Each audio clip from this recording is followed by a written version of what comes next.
Welcome to the Street Report.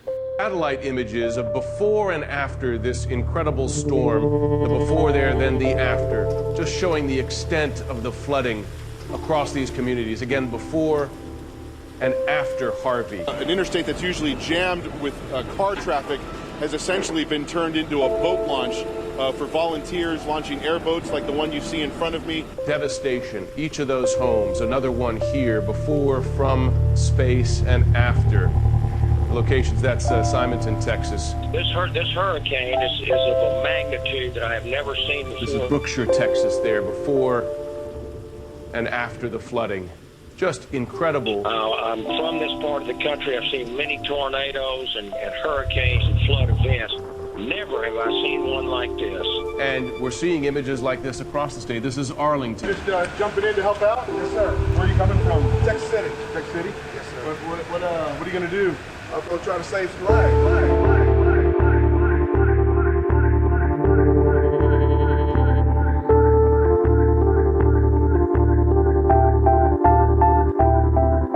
Thank you for tuning in to the Street Report podcast. I'm Jeff Woodard. As always, I'm your host.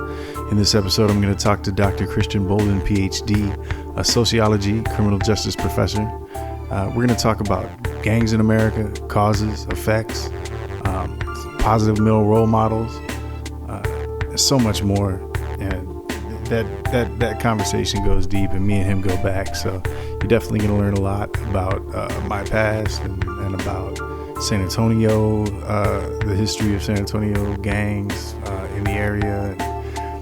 Just there's a lot going on. But first of all, I want to send out my condolences to everyone affected by Hurricane Harvey and now Hurricane Irma and the next couple of hurricanes that are in line coming to kick our ass. I mean, my goodness, it's been so much.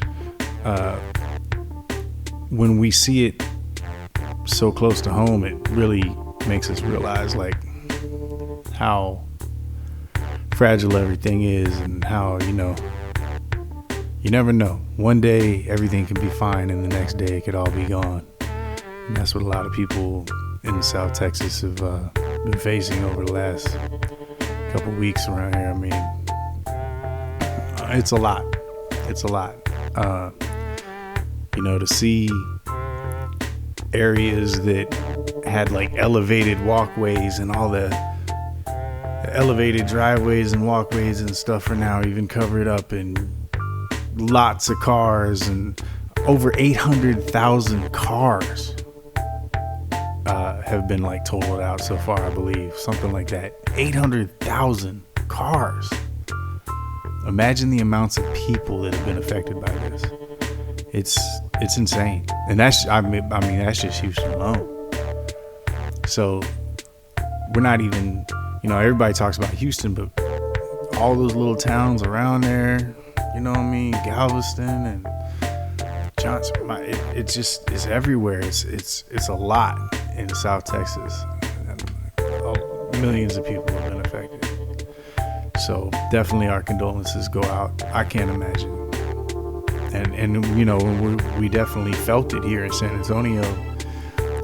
Lost some roof tiles, and some of the siding was shaking loose, and I know my neighbor lost a bit of siding. So that was a strong storm, and it stuck around, which is what made it so damaging. Is it kept pouring rain for days and days, and staying there. It was something else. It was a slow moving storm, and it seemed to hold strength for quite some time. So global warming shit is some real shit. I don't know what you guys think about that, but the oceans are getting warmer, and with the oceans being warmer, it's causing those storms to build more strength more quickly. So I don't know what to do about it, but they should figure out some shit, cool off the ocean or something. I don't know. Anyways, well, here we go. Let's get right into it. This is my conversation with Dr. Christian Bolden P.H.D. Oh, and at the end of the interview, I'm definitely going to drop some tracks. I've been getting a lot more music submissions.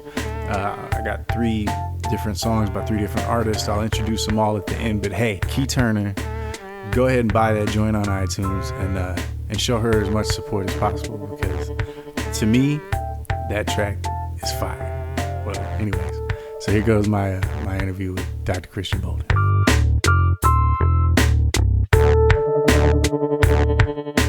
Tell me a little bit about the field. All right. Well, so I'm a sociologist with emphasis on criminology. So I teach criminology. And the field in general is about social processes, how people interact with each other, what the social environment causes, how groups develop, how groups interact, things like that. Right. It's different from, let's say, psychology. A lot of people confuse it with psychology, but psychology is about the individual's psyche. Right. Right. And so sociology and most of criminology is more about group process. So it's actually kind of the opposite. Yeah. Really, in a sense. Okay. So, and it is an important study because, I mean, a lot gets developed from that, right? I mean, absolutely. Like let's take a little bit of that. Like, for instance, when new laws are coming into effect, I mean, sociology would be one study that would show how effective or like how a law or a rule would affect communities. I mean, is things like that taken into hand ahead of time, or? So if anything was done similarly ahead of time, then yes. So that's one of the things. It's like, okay, we've done this before, and this is what's going to happen. Right. Or we can make predictions on, we've done something that's very similar.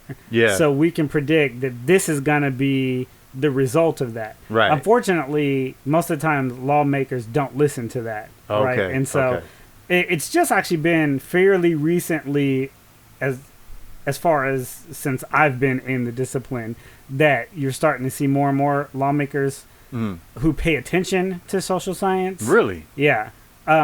Because a lot of them are either going by the will of the people, which is not always the wisest thing, right? Because they might be going off faulty information or something like that. Yeah. Or they're doing things on an ideological basis. It's simply that they believe something, but they've never researched it, or they don't have any factual evidence behind it. They just think that's the way it is. Yeah. Who are your students? My students are across the board. We have both traditional students who are the typical 18-year-olds, going to college, and we also have non-traditional students, and it's probably half and half. Our non-traditional students are people who have professional jobs during the daytime, and so they come to school at night. So a lot of them are actually police officers who come to us and want to do something else or advance in their career. And so we end up having a pretty good mix. Yeah. So it's not like something that a police officer would have to take ahead of, I mean, it's not like a rule they would have to study sociology. No. But it's, I think it's important, and in that field especially, actually, to examine the way that people, socialize and get along with each other, and how communities are affected socially. So in this case, these students, they're taking it upon themselves to learn more about that social interaction. Well, some of them. Now, there's a lot more law enforcement agencies that are requiring higher education. Right. And so they'll take criminology with us because that's the degree that they're headed, that they want. Yeah. Right. But in some cases, they don't necessarily have to have a degree in criminology or criminal justice, right? Yeah. But most of them do choose to do so, and I'm happy about that, right? Because they are learning more. They tell us they get a lot out of it, and then they're able to connect their experiences with the academic knowledge, right? And we're able to build on both pieces. Yeah. Okay. Well, your specialty pretty much is gangs, right? Absolutely, yes, gangs. What like I was kind of surprised to find out as we were talking just ahead. Gangs.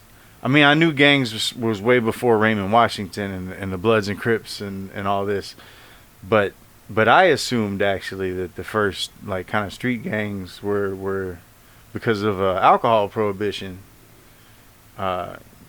Starting with those mafia connections and running the alcohol, but no, it goes way back. It goes way back. It goes back almost to the inception of the U.S. There's always been street gangs in the U.S. Like street gangs? Street gangs, okay. Yeah. Starting in New York, you had first Irish gangs. Yeah. So the history of gangs has been a history of ethnic succession, right? It's always been the particular ethnic group that at the time was the poorest, and people considered them, the criminal class. People didn't like them, so on and so forth.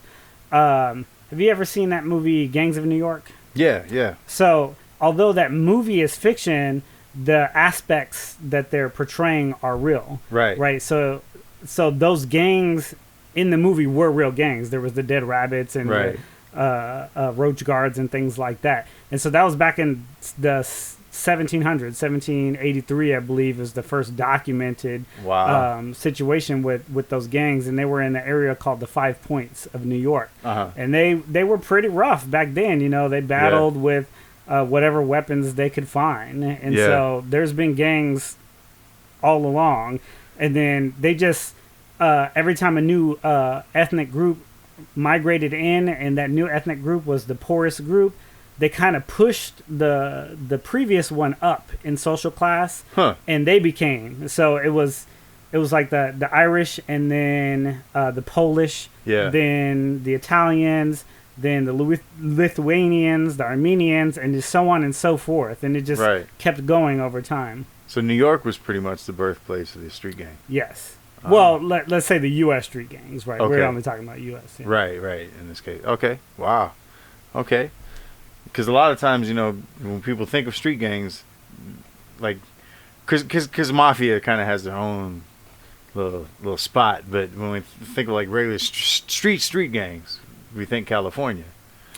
Yeah, most people do tend to think of California, but yeah, it goes way back, and it did start in New York. Yeah. And being a gang scholar, we actually differentiate organized crime from street gangs. Two different things. So the mafia probably arose from street gangs over time. Yeah. But when it gets to that point, it's something completely different. It's a very different animal. Is there a lot of professors in your position throughout the United States that study gangs? Yeah, like in particular?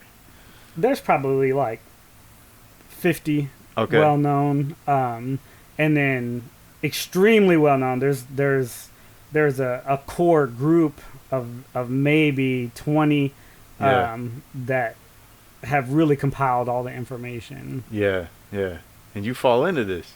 I'm more on the fringes. Yeah. But because I have a different perspective than a lot of them. Just like in any academic field, you have different camps. Right. Different viewpoints, frameworks of seeing things. And although I was trained by the mainstream ones, my viewpoints aren't always mainstream. Right. And a lot of that comes from the fact that, as I know, because we grew up, a little bit together, it's because we were around things. When we were younger, the neighborhood we were growing up in, gangs ran the neighborhood. Right. Correct. For us to be teenagers in that neighborhood, it was like you were gonna be in the gang. It was almost like a given, right? So because of our experience and yours in particular, you do have that different viewpoint that a lot of people who study it, they begin the study without knowing anything, to where you had that inside information from the get-go. Correct. They'll come directly from pure academic knowledge, right? From an outsider's perspective. But as a sociology major, I imagine it's real important to understand the psyche, especially when you're examining gang members as that being the main focus. It's important, I think, to understand the psyche, and how could you if you had never been even around it, kind of. Well, from a sociology perspective, it's important to understand the group psyche, right? The individual psyche, that would be different, because I think people had different reasons for being involved. Definitely. Mm-hmm. one thing that I recognized when we were kids, almost everybody that we knew had an alcoholic father. That was my case. That was your case. I believe that was our buddy TJ's case up the street. A lot of cats either had a father that was absent or a father that was alcoholic. Absolutely. That's I think a key factor, the lack of a male role model or a positive male role model. Yeah. Someone to actually teach positive masculinity, whereas we were left to discover masculinity on our own, and we did that in a way that was hyper masculine. Yeah. Right. And that's all we knew. Because I'll tell you what, one thing that a lot of people forget, adolescence is a bitch. Yes. You go through a lot in adolescence, and I think a lot of times, especially I see a lot of our generation really bitching and complaining about kids these days, right? Right. And sometimes, like, I kick back and I think, like, what are you bitching about? Like, compared to our generation, these kids are angels. I mean, my kids are like A and B students, this teachers send me notes like, it's so pleasant having your child in class. I'm like, wow, because I was a big fuck up, Right. And it blows me away because me, you, a lot of our friends were perfectly intelligent people. And sometimes like more intelligent. I mean, look at you, man. You're a smart dude. And people look up to you and learn from you as a professor. And, like, I find that a lot of our friends that were like the biggest fuck-ups in high school are now some of the most successful people. And sometimes I wonder what that is, but at the same time, like, I recognize that for someone to succeed in life, you've got to be able to overcome things. You got to be able to fight through things. Like if the first time you face a stressful situation, you just break down, you're not going to be able to make it through life. It doesn't really matter what your education is, right. So kids who went through some of the tough stuff that we went through, and we've been through some tough stuff. We were talking ahead of this podcast, and you can experience things that almost amount to like a PTSD from being around so much violence as a child. Right. And we had both violence outside of the home and violence inside of the home. It was almost like the way we dealt with our fathers being so violent with us was to act out in violence in the streets with our friends. Mm-hmm. And so because of that, I feel that it's real important that a lot of your students, especially going into law enforcement, need to understand the psyche of an adolescent. Because a lot of the times, when these young kids either get shot or something by cops, I feel like the cop is kind of forgetting where they were just a few years ago. You know what I mean? Right. Like mentally, like you being a teenager, it's way different. You can't expect a teenager to react to certain circumstances the same way a mature adult should. Right. You know what I mean?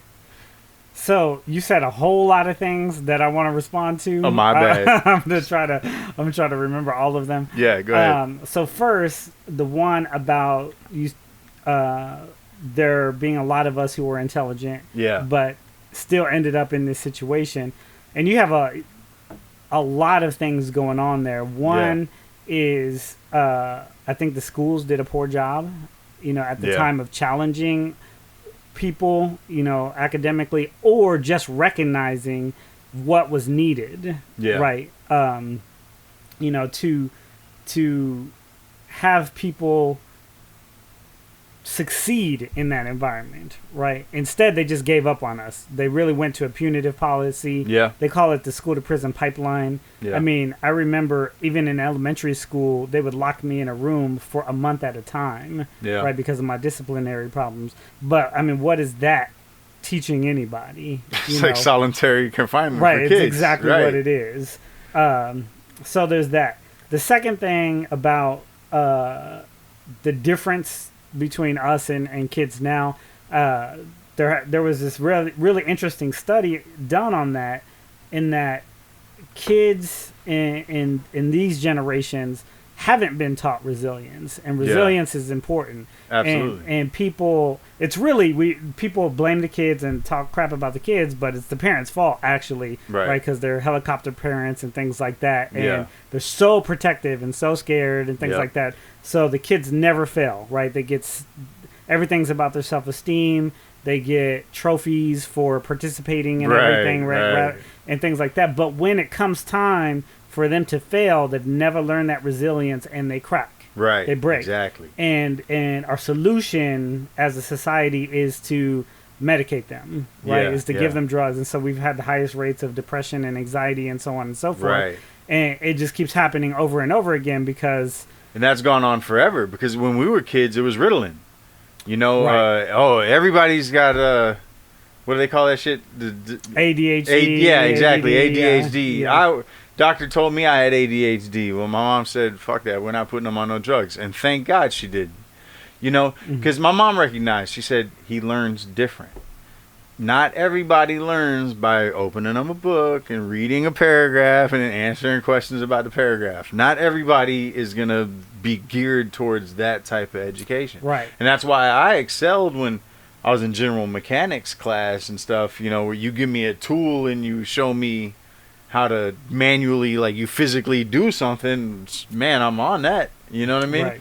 But as far as crack open a book, read these 3 pages, and then answer these questions, like, what the fuck for? You know? And I think that that's a big problem with the education system is, honestly, we're teaching kids a lot of useless shit. And then not teaching them resilience. Not teaching them grit.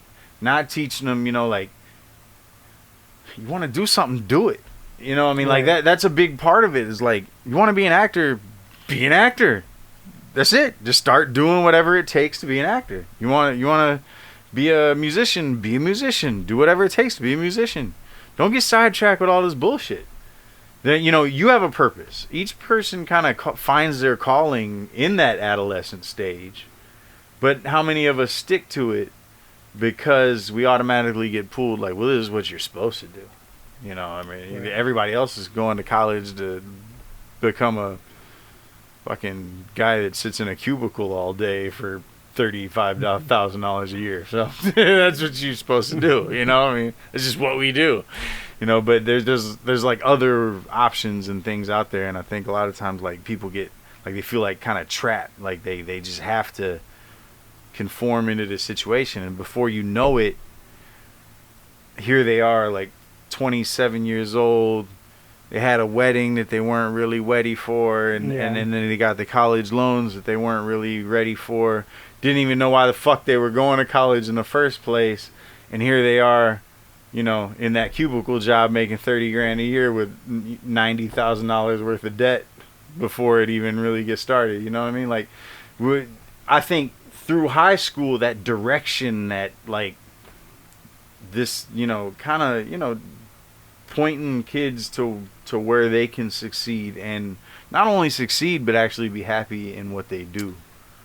You know, I think that's very important. And there's a lot of things that you just talked about that I don't know where I sit on it, because one of the things I learned is that the more I learn, the more I don't know.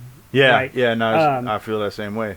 So I do think like forcing people into particular tracks is a bad idea, right? Yeah.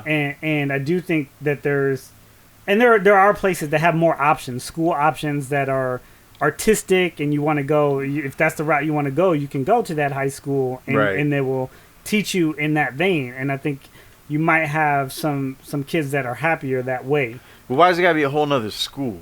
You know, it should be part of the school that, I mean, a kid just goes to that school. The kid can't choose where he's going to go. You know what I mean? Like, whatever school's there, it feels to me like kids recognize what they're good at before anyone else does. Oh, absolutely. You know what I mean? And I have to do a caveat here. Yeah. The reason, and I was forgetting...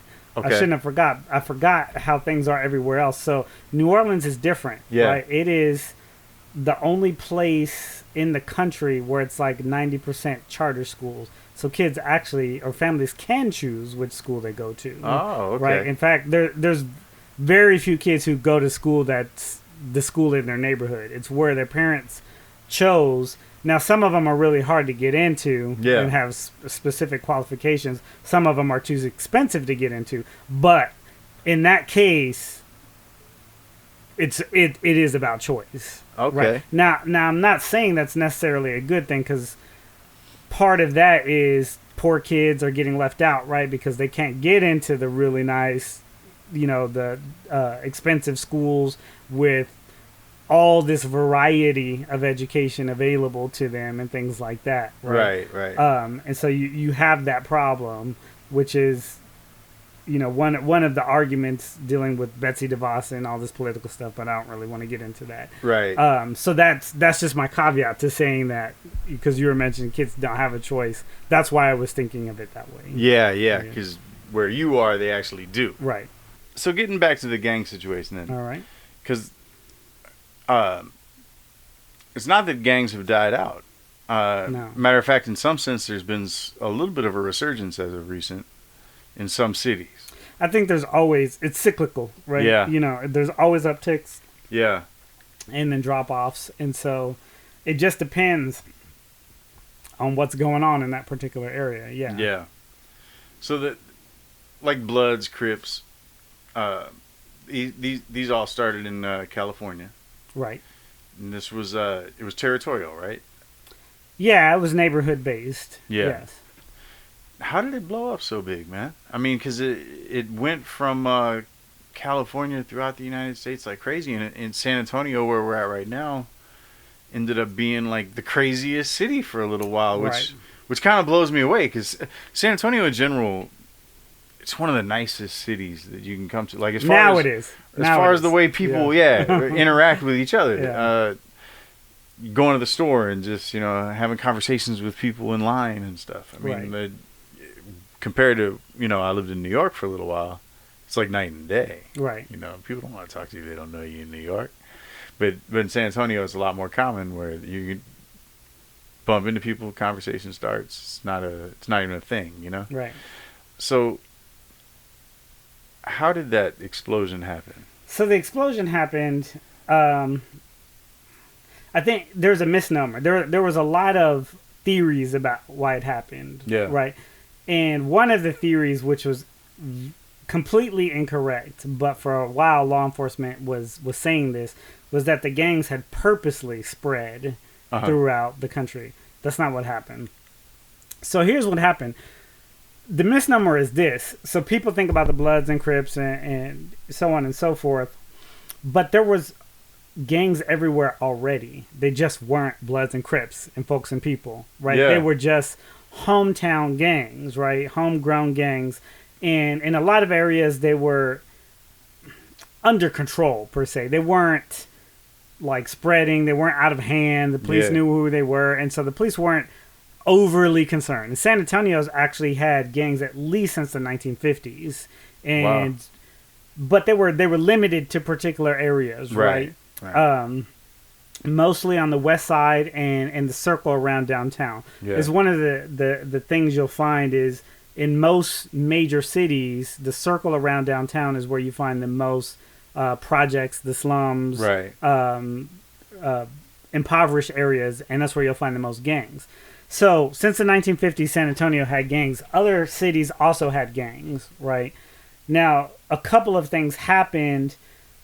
The Bloods and Crips in California, that started in the 1960s, right? 1970s. So they went all the way up through the late 1980s without that spreading too far outside of California, right? Oh, so they existed that long, really? Yeah. Before? Wow. Yeah. Okay. So they were from the 1960s, and if you remind me, we can go back into their origins, how they came about. Yeah.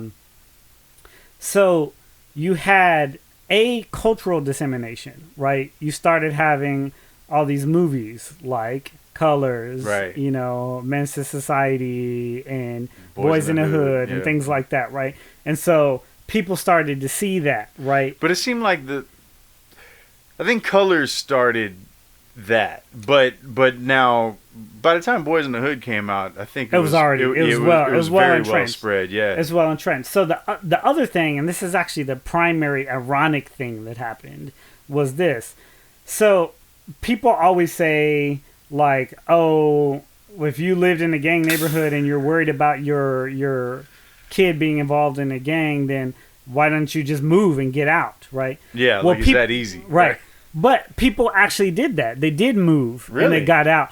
But here's the thing. By that time, their kid was already gang involved, right? They were already hardcore gang members, right? So what they did is they just transplanted these gang members to other places. Really? And people act like the gang members purposely migrated, but we got to remember, most of them are kids. They had no control over that. Their parents took them to all these other places, right? Yeah, that's a good point. I never really thought about it from that, but of course. Right. And so they scattered all over the place. And you can see the dissemination, like from the West Coast, you get, Bloods and Crips, and then from, the Midwest, you get Folks and People. Right. Right. And it's spreading out. San Antonio actually happens to be at a point where you were close to both of them. Yeah. Really. And you got them all at the same time, right? You got Bloods, Crips, Folks, People, plus the homegrown gangs that were already here, right? And so you just had this intense collision of all of these things together. Yeah. Now, Folks and People came from Chicago. Basically. Yes. And they ended up kind of absorbing other gangs into like a group of gangs kind of thing, didn't they? Because I mean, like, the Bloods ended up belonging to the People Nation, and the Crips ended up belonging to the Folk Nation, and the Kings, it seemed like they went back and forth or so no. switched at some point, right? I mean, so what happened is that happened here in San Antonio, and that's why you're thinking of it that way. Yeah. Right? So, like, Bloods in California had nothing to do with Folks and People, right? That didn't extend that way. Okay. But since we got them all together here, you kind of have to figure out your own friend-foe systems, right? Because there's just, if you remember, just about every color you could think of was taken, right? Oh, like there was gangs of everything. Shit, right? They had yellow for certain gangs, brown, purple. We're also forgetting that there was actually other affiliations. There was Sudanos, there was Norteños, which we didn't get so much of, but you just had everything here, and people had to figure out like who was friend and who was foe. Yeah. And for a time in San Antonio, we did this whole black circle, red circle, blue circle to try to figure out, okay, we're all similar colors, we all get along, but then the colors went crazy, and then allies started fighting with each other, so on and so forth, right? And so it just got crazy. Yeah. But here in San Antonio, yes,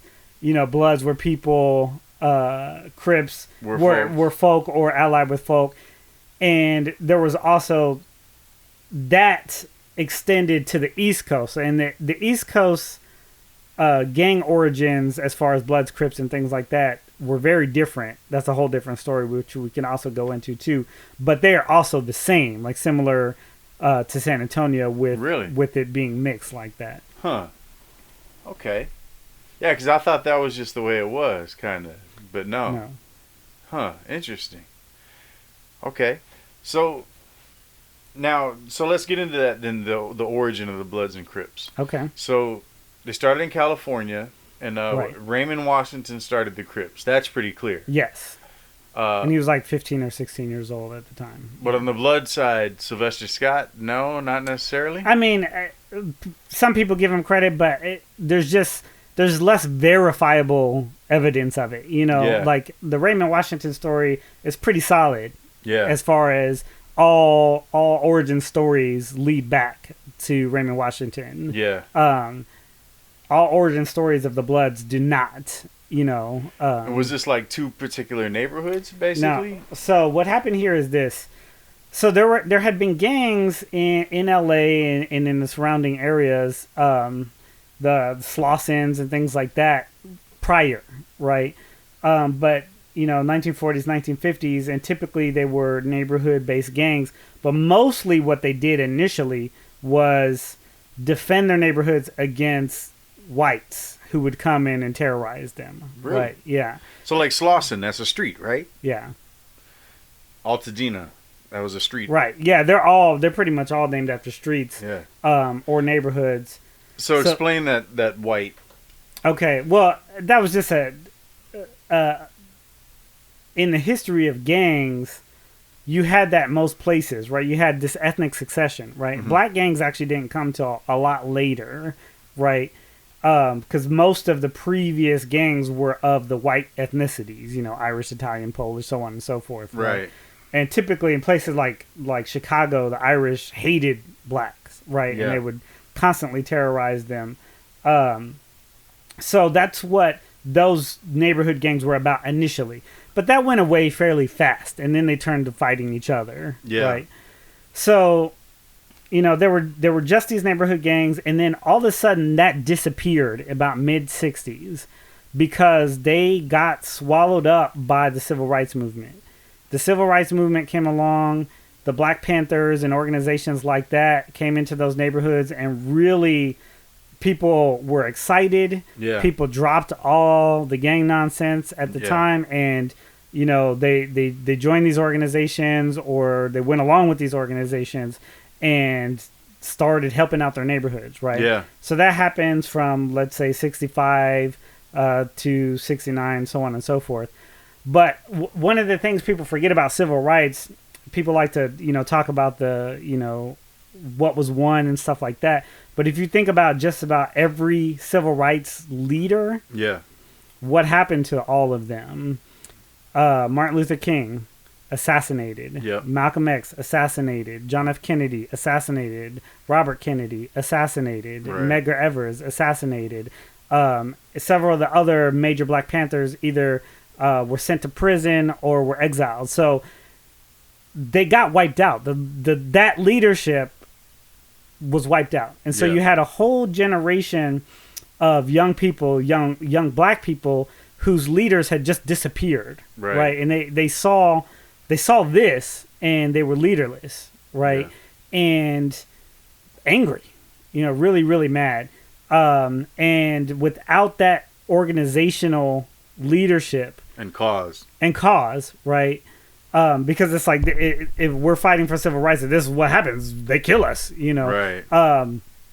They went back to the gangs, but much worse, right? I mean, it became more severe, right? Yeah. There was no direction, things like that. So Raymond Washington started, his first gang was actually called the Avenue Baby Cribs, with a B, and they, were just these cool cats.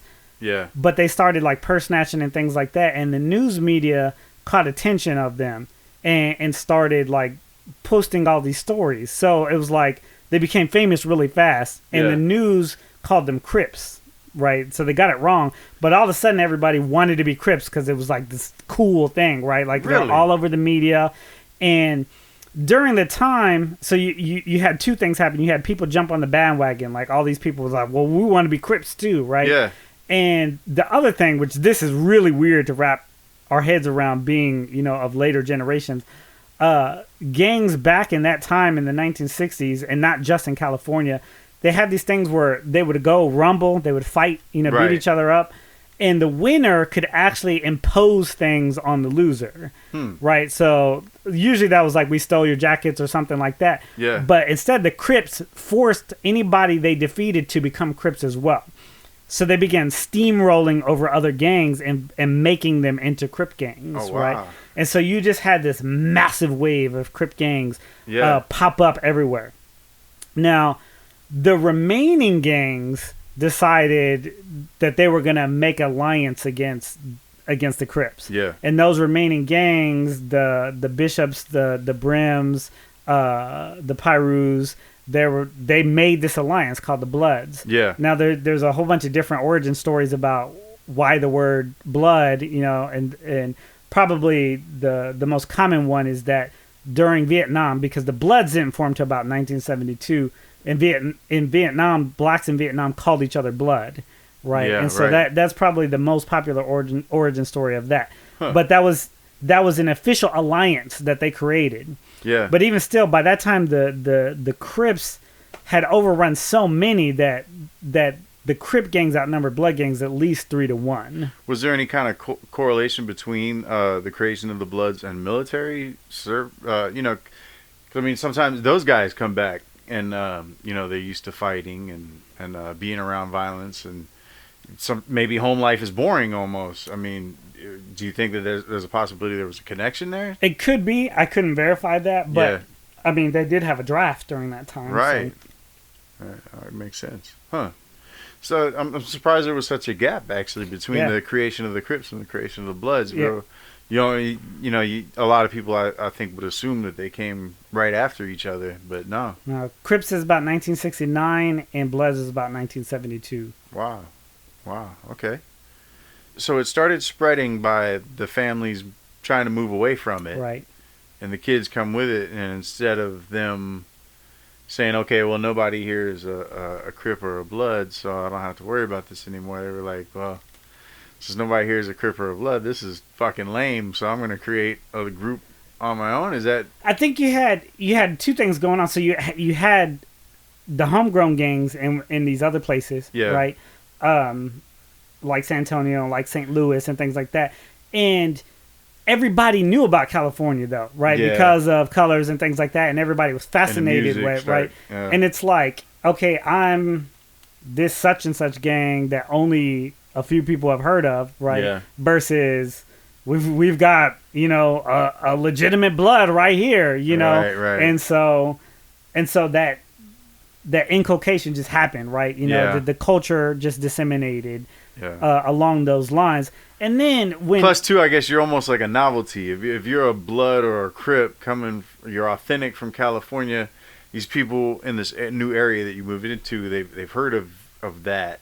Right. It's almost like they're drawn to you, like it's a thing that makes you popular. Oh, in yeah. a sense. Right. Yeah. It's like a celebrity showing up, or kind like a semi-celebrity showing up. Yeah, right. It makes sense. Because I even remember for a real brief period I lived in Wisconsin.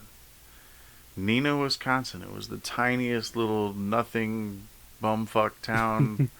And people there were already talking about Crips and folks and people. And, you know, and that was actually the first I'd ever heard of it. And I had moved there from Miami, which Miami was a huge city. But Bloods and Crips wasn't a thing there. At least not at that time. Right. So... the first I heard anything was in Neenah, Wisconsin, a little bullshit town. People started talking about Bloods and Crips. And then, of course, by that time, NWA was popular.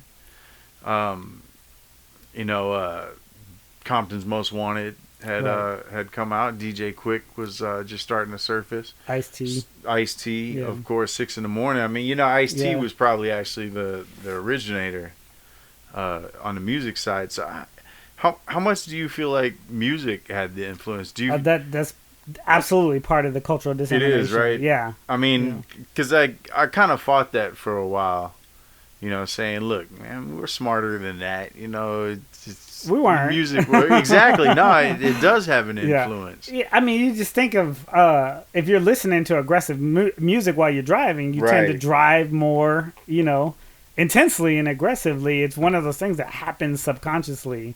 Yeah. If I got some good drum and bass pumping, I might step on the gas a little harder. So let's talk about that a little bit. Okay. I mean, one of the things we used to do as kids was rap. Right. Me, you, Jamal, Dino, you know, we all had this little group that would get together and work on rapping and all that. And I actually still have copies of stuff that I was doing back then. And I go back and listen. I'm like, what the fuck am I talking about? My goodness. But it was such a strong influence. All that gangster rap. It was a very strong influence. And things have changed so much. Because we would hang out in huge groups. Mm-hmm. I don't see that anymore. No. Just on our corner. Matter of fact, we lived on the corner house, me and my family, and we'd all hang out man, sometimes I swear we have 30 kids out there, dude. You know, and we were always looking for action. I've noticed how different the generation is. I know we've already kind of talked about it a little bit, but like, what do you think is that major difference between kids now and kids when we were kids? Because we were like, when we were in that adolescent stage, we were so aggressive. Right. I kind of attribute a lot of it is to like alcoholism has died down a bit. Well, it depends on where you're at. It depends on where you're at. I have a feeling there's not too many kids in Colorado facing the shit that we used to face as kids. But it does seem like alcoholism played a huge part. And then the absentee dads.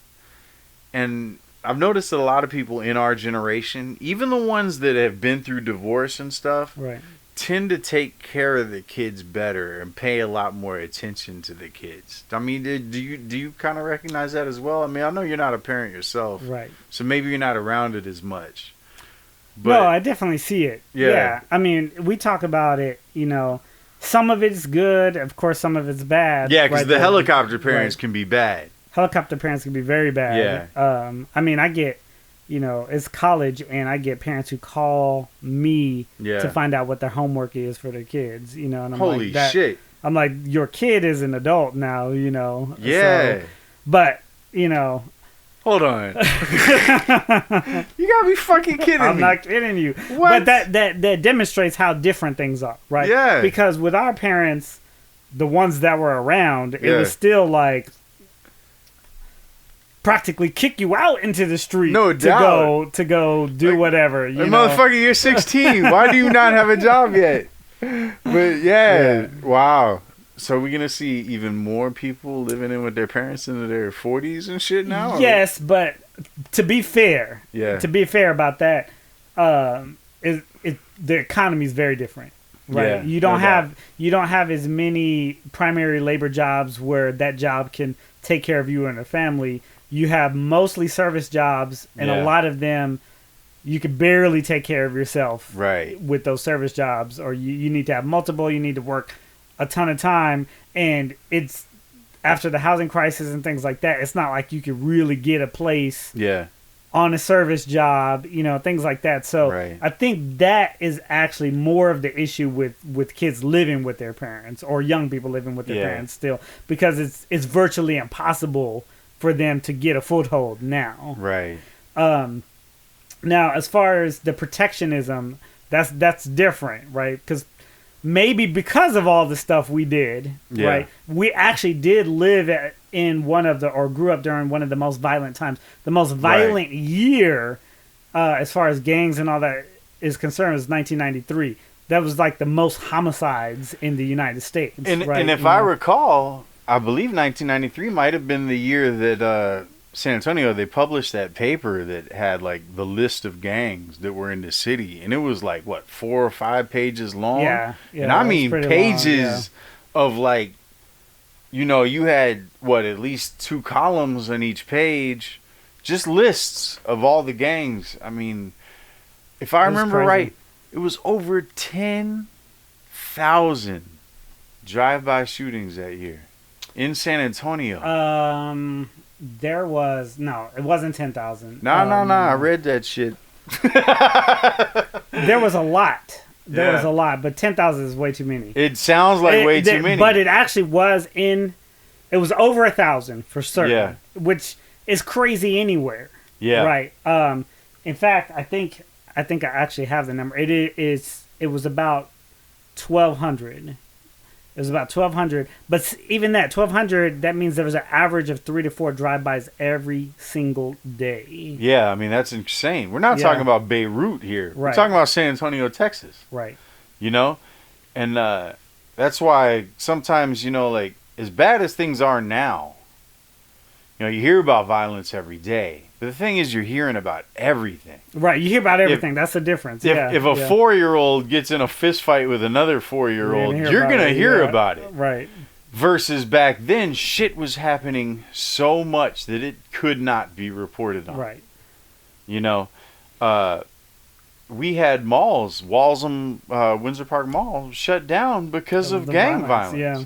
I remember when we were kids, we went to Windsor Park Mall one time, and the police had a display. They were talking about gangs, and they were showing like photo books. You remember that?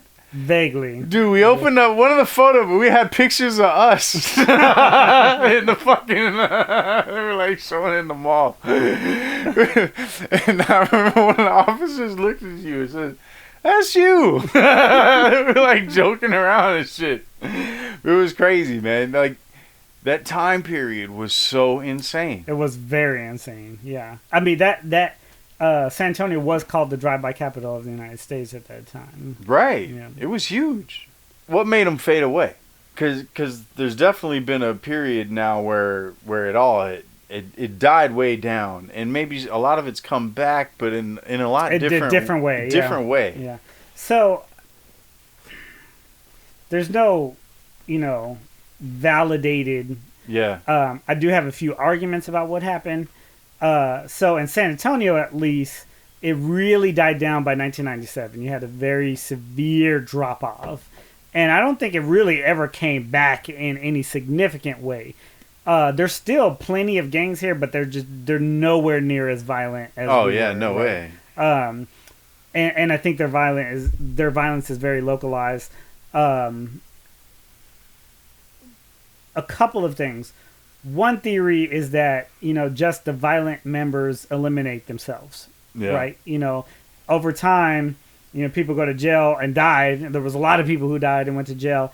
And then the other ones they start growing older. And once you grow older, you realize, like, I need to get my shit together. Yeah. And so criminality starts dropping off, right? Yeah. Fairly rapidly, at least switching to more of a profit-oriented viewpoint rather than a violent-oriented viewpoint, right? Okay. Because before it was like about violence, status, dominance, things like that. Now it's like, I've got to survive, right? Or maybe I'm having a kid, and I've got to make sure they survive, and so I need to shift my perspective, right?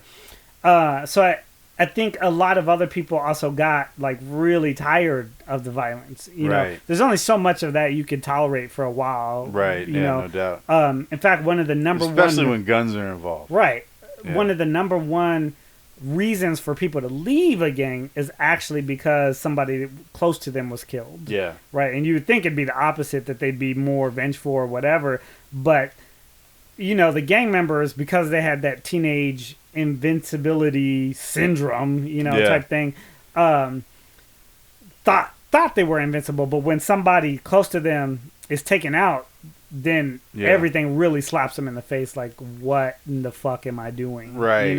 And so you had a lot of that going on, and it didn't just die down here; it died down everywhere. Yeah. And then over time, you had, I think, the economy getting better. Definitely, the economy getting better. You had people come out of poverty. Yeah. This is another incorrect stereotype, in that people think that if you're in poverty, you stay in poverty. But really, that's only about 5% of people. Most people who fall into poverty are able to dig themselves out within a certain time period, right? Provided that the opportunities are available. And when the economy, of course, goes up, then, more opportunities become available. Yeah. Because no matter what, these gang groups, they're always centralized in poorer locations. Yes. So, I mean, economics... Not anymore. No. Not anymore. Explain. So, traditionally, for whatever, the hundreds of years, yes. Right? Yeah. But part of the whole cultural dissemination, what happened afterwards is you started seeing a lot of gangs pop up in middle-class communities, right? Like suburbs. And a lot of that was mimicry, mostly, right? But just because somebody mimics something, someone will say, well, they're not a valid gang member, but they'll still shoot you, you know what I mean? Or they'll still do whatever. So you can't just say they're not a valid gang member, right? So what would attract a kid in that circumstance? The same exact thing you've been talking about this whole time. Absent fathers, right?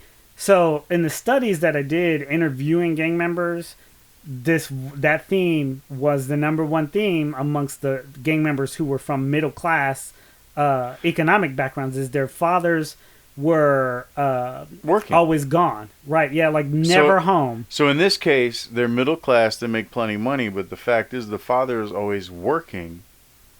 Maybe he's getting home so late the kids are already asleep. He's not there to be the male role model. Worse than that, we're talking about fathers who have jobs where they are going on business trips, all the time. So they're gone for weeks at a time. That too, the kids are just latchkey kids. They're coming home and there's no supervision whatsoever. Wow. Right. Yeah. And so in every case of my interviews, that was the situation with the middle class kids. It makes a lot of sense. So absentee fathers and kids seeking male leadership outside of the home. It seems to be the theme. It's a pretty strong theme. Yeah. Right. There's a few people who would argue against it, but I think there's more evidence for it. Right. In some places it's about economics only, but from our experience, it wasn't about economics specifically. Like, we weren't trying to make money at the time. Yeah, but we were definitely at least lower middle class. No, our family was, but I'm saying like our goal was not to make money. Yeah. And so that's the typical stereotype, is they think people join gangs so that they can make a whole ton of money becoming, these major drug dealers and things like that. Matter of fact, money was never really like it for us. Right. I mean, it was actually the violence. Right. We were addicted to the fighting, the adrenaline, the excitement. Hell, there was even points where getting shot at became fun for some stupid reason. You hear about people in the military. They come back from long stints in combat and they want to go back. They want to go back to Afghanistan or Iraq or something. Being here becomes almost like boring or absent of action. And I don't think it's the same thing, though. You don't think so? No, because the way you explained it about them, yes, that describes them. But I don't think our situation was the same, because it was simply it was a twofold process. One was we were teenagers, stupid, not able to think far ahead, things like that, right? But we were able to outgrow it. Yeah. At a certain point, we weren't like, oh, I wish I could go back to that, or asking to go back to that. Right. So that's what's different between the two. The other thing is, so one of the reasons we developed that way, there's a very interesting gang theory about this, right? Is different gangs will emerge based on what opportunity there is for their emergence, right? So there are some gangs that emerge for criminal gain, but in those cases they have adults who are making money in the criminal sphere who train them and model for them. Yeah. But we didn't have that. And gangs that arise in areas that don't have that come up with their own avenue of esteem. And that avenue of esteem is being the biggest badass. Right. Being able to defeat other people in combat and, beating them up, things like that. Yeah. Right. And so that's why there was that divergence. Yeah. But once we got past a certain point, I mean, there's a lot of people who are like, I really don't want to do this anymore. Right. Right. Yeah. Yeah. No doubt. Yeah. I can see that. I mean, even some of us, I mean, like, all of us, I think we reached that point where we're just like, damn, this shit is getting old. Right. There wasn't any positive end to it. All our friends were either getting shot, dying, or going to jail. Right. And it just doesn't, I think it did at least click in all our heads. Some of us too late a little bit, but it did click in our heads that, like, you can't keep going on like this. This shit ain't working. Mm-hmm. So now we arrive at the problem that you have knowledge from beginning to end, inside and out of this. Okay.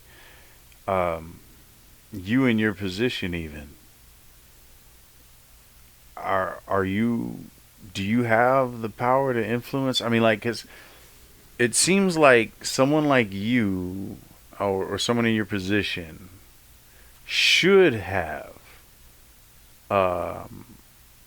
power to voice what could change a criminal justice system to understanding what root causes of these things are. You know what I mean? Like, right. The root cause of gangs, I mean, just from the discussion that we've had, seems to be a lack of a strong male role model at home. For us and for a lot of people. And for a lot of people. Yeah. Some of it is that other things have changed as well, though. Like, in our generation, we wanted to be out of the house. We wanted to be, wanted action, kind of. Right. You know, nowadays, kids are with the phones a lot, right? Yeah. Kids are other technology. Or other technology. But we had Nintendo, Genesis, you know, Sega, and all that stuff, and we would play it. But we needed the action, like, I don't know, it was like, I mean, because let's face it, boys at our age, at our generation, adolescents, we'd be beating the shit out of each other. Sometimes I look at my sons and their friends, and I'm like, why aren't you guys beating the shit out of each other? But it's different, and I wonder, I mean, like, is there something that's causing kids to be less aggressive, or I mean, do they have less testosterone? I mean, like, I'm trying to figure this shit out because. Well, you notice it's generational, right? It's not just you, right? No. You see that in general. Right? Yeah. So, but even generations ahead of that, because our parents, when they were kids, I mean, you know, you could hear their siblings would chase each other with 2x4s, right, and you know what I mean, like, no shit. I mean, like, them kids were tough too. So I think what's going on here is a couple of things. One, the technology is definitely different, right? Yeah.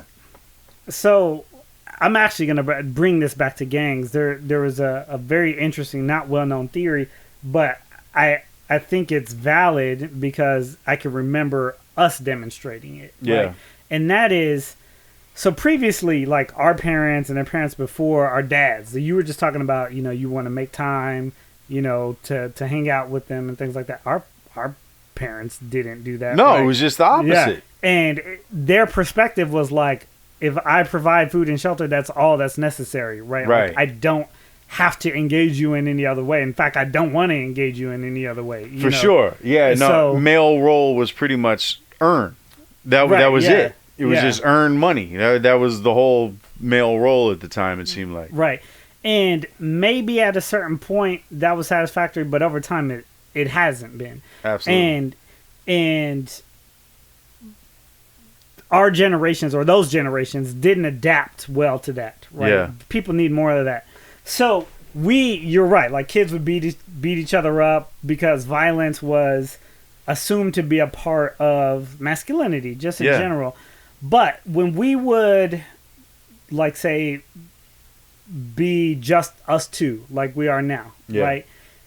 It's during those moments that males were able to express vulnerability, right, with people that they trusted, but somebody that was similar to them, right? You couldn't do it in a group setting, right?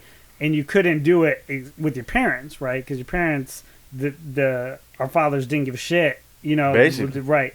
And so I remember having conversations with you a lot of times, about what the fuck we're doing and about the world and things like that, and we're able to express that. But that was the only time we were able to do that, right? Any other time you couldn't show that because that's weakness, right? Yeah, and so you were not able to do that, right? Yeah, because that's true. Even my dad, like, I would try to bring something to him, maybe, you know, because we were going through so much. I mean, you watched a friend get shot and die in front of you, and I saw a friend get shot. He didn't die, but I saw a friend get shot, and you know, we got shot at and stuff. And I remember trying to talk to my dad about it once. He was just like, "Don't be a fucking pussy." You know what I mean? Like, that was like his attitude about it. I mean, he's a Bostonian. You know, he was from Boston and shit. You know, maybe that whole Northeast attitude is a little bit different, you know. But he's like, you know, just don't be a pussy, man. You know, like, people come at you, you go at them. And I was like, that's weird ass advice. Like, I look back, like, you know, like, I would never give that advice to my son. But sometimes I wonder if I'm wrong.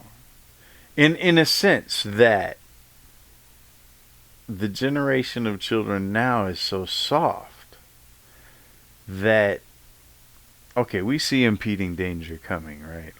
Like, like you look at a video of North Korea or Russia, or, you know, what is proclaimed our enemies right now, right? They're all in unison. Like, millions of fucking North Koreans just all doing the same shit, following it. Now, I know it's because they're brainwashed and they're forced into it, but they're all in unison. And then we see videos of our country, and we got, like, dudes in red hats fighting with people in vagina hats, and, like, everybody's fighting about this and that, and it's like there's no unification. I don't think there ever will be now. Really? Not here, no. But united we stand, divided we fall. This is what I fear. Okay, so I think when it comes down to things like threats from the outside, unless it's an unjust thing, right? But I mean, it's always been like the Vietnam War. Yeah. The populace felt it was unjust war, that was unnecessary. We shouldn't have been there. Things like that. Yeah. And so the populace was against it. In that case, you're not gonna have, you know, people unite. But if it's like World War II, where everybody's like, this is fucking wrong, right, then you're going to have it united. So one of the things they say that makes our country great in itself is our ability to disagree, right? Yeah. Because in other countries, absolutely, right, absolutely. If you express disagreement with the government, you don't live, right? You know? Right. And so, no doubt. So, and now with technology, with information being, you know, instantaneous, worldwide information, you're gonna have so many conflicting viewpoints that we're never gonna be unified on perspective anymore. So, I mean, sociology is the study of the way people socialize, basically. That's included, yeah. I mean, how do you feel about, like, do you feel like social media is necessarily a bad thing, or you think maybe it came on too fast and people didn't know how to react to it, kind of, or we're going through a learning process of how to deal with each other on social media, maybe? Or so one of the things I've learned, almost everything, it's not black or white. Everything is gray. Just about everything is gray, right? So with social media, you have both the good and the bad, right? And I don't think like instantaneous information is a bad thing. I think that's great. And that one of the reasons you had so many prejudices before was because people were never able to understand another person's experience, right? Because a lot of people just can't break out of their own experience, right? They can't have empathy. They don't want to put themselves in somebody else's shoes, thinking that life could be different. But with this access, you have more and more people growing up understanding that life is not the same for everybody at all, right? It's very, very different. So that's a good thing, right? The bad thing is, you know, you talked about how we used to congregate and all that stuff like that, right? People tend to have their entire social interaction or close to it through electronic media, right? And so you have this irony in that people are more connected, but they're also the loneliest they've ever been, right? Because they don't have physical contact. When they actually meet someone in person, like online, they're super witty and it's like, oh, he's so funny, this person's awesome, whatever. And they meet them in person and they don't know how to act. They're awkward, right? They're not practiced at regular interaction, right? And love connections and things like that are all through this whatever facade people want to portray on social media. And so, and with our generation, it's almost the opposite, because friends that I've had forever and get along with in person just fine. Sometimes online, me and them are complete opposites of, you know, like, we're fighting with each other, right. But we get together, it's a completely different discussion, but online we're at each other's throats. So that's the anonymity factor going. I mean, like, it's very different, even if you completely disagree about something, to talk to someone face to face versus behind a computer screen. Absolutely. Right? That's why you have, like, behind the computer screen, you have this all of a sudden, all these trolls, all these racists, all these things like that. Yeah. Right. But when they're engaging someone one-on-one, right. It's just a different story altogether. Yeah, no doubt. And sometimes it's fear, of course. Like, some people are real tough on a keyboard, but in real life, it's another situation. And, I don't know, man. It's tricky. But what about masculinity itself, then? I look at young boys right now, and I don't see them as being, like, masculine like that. Unless they're pushed into something like, if parents push them into martial arts or basketball or something, like, you know, without that physical, competitive kind of resistance. Well, I think we have to define masculinity first, right? Because we have a distorted view of it, right? Because we were in the situation of hyper-masculinity, right? Like extreme, like this is the way to do it, is being violence, being dominant, and things like that. Yeah. I think you have a lot of different perspectives out there now which view different forms of positive masculinity, right? Okay. You know, like I think what you're portraying now with how you interact with your sons, that's a better form or a positive form of masculinity, right? I don't think what was the way our fathers were, you know, get your ass out there and beat somebody up, right? You know, or I'm gonna beat you up, right? I don't think that was a positive which was form the of truth, right? Because how many of us in our generation came home, if we got beat up at school, what was your father's reaction? Go out there and beat their ass, or exactly. I'm gonna beat your ass. You know? Right. You got your ass kicked. Okay, well, I'm gonna kick your ass if you don't go and fuck that dude up. Right. That was our father. I mean, and we would never react like that with our kids. Right. But are we doing them a disservice in a sense that when they get confronted with something later, are they going to be able to handle it? You know what I mean? Like, so, but we can give them different tools other than violence, right? Because we know where violence ends up. Like, we lived that. Yeah. Right? We know that where that ends up. And society is a lot less tolerant, right, of that now. Yeah, absolutely. You know what I mean? Because before, you know, kids fighting in school, people might have looked the other way, but now it's going to be a big deal. Yeah. Right? You know, and a lot of people are going to get involved in all kind of trouble and things like that. And there are other venues, right? There are other things we can teach them other than responding by violence. Yeah. Right? Okay, like what? All right, so you have communication tools. Yeah. Right? You have social media, which is not... I don't encourage that, but some people use it, right? When they're getting into conflict, right? You have just dealing with it in a different projection, right? Now, I'm not saying if somebody's bullying you, you should not respond, right? I'm not saying that at all, right? But that's not what we did. You can't really ignore that, right? Yeah. But that's not what we did. No, we weren't responding to somebody bullying us, right? We were responding to all of our problems by taking it out on beating the fuck out of people, right? And that's just not necessary, right? There's other things you could focus your attention on. Oh yeah, absolutely. How would you suggest, like a kid nowadays coming up 14, 15, he's getting bullied at school, how do you suggest they deal with that in today's environment? It all depends on the situation. Yeah. Right. Break it down to a more specific scenario. Okay. kid's going to school. He's I mean, anything, you know, because you know, adolescent kids, they'll pick on kids for anything. Yeah, that's true. Could be a funny haircut. It could be dude's got a weird nose. You know, whatever it is, glasses.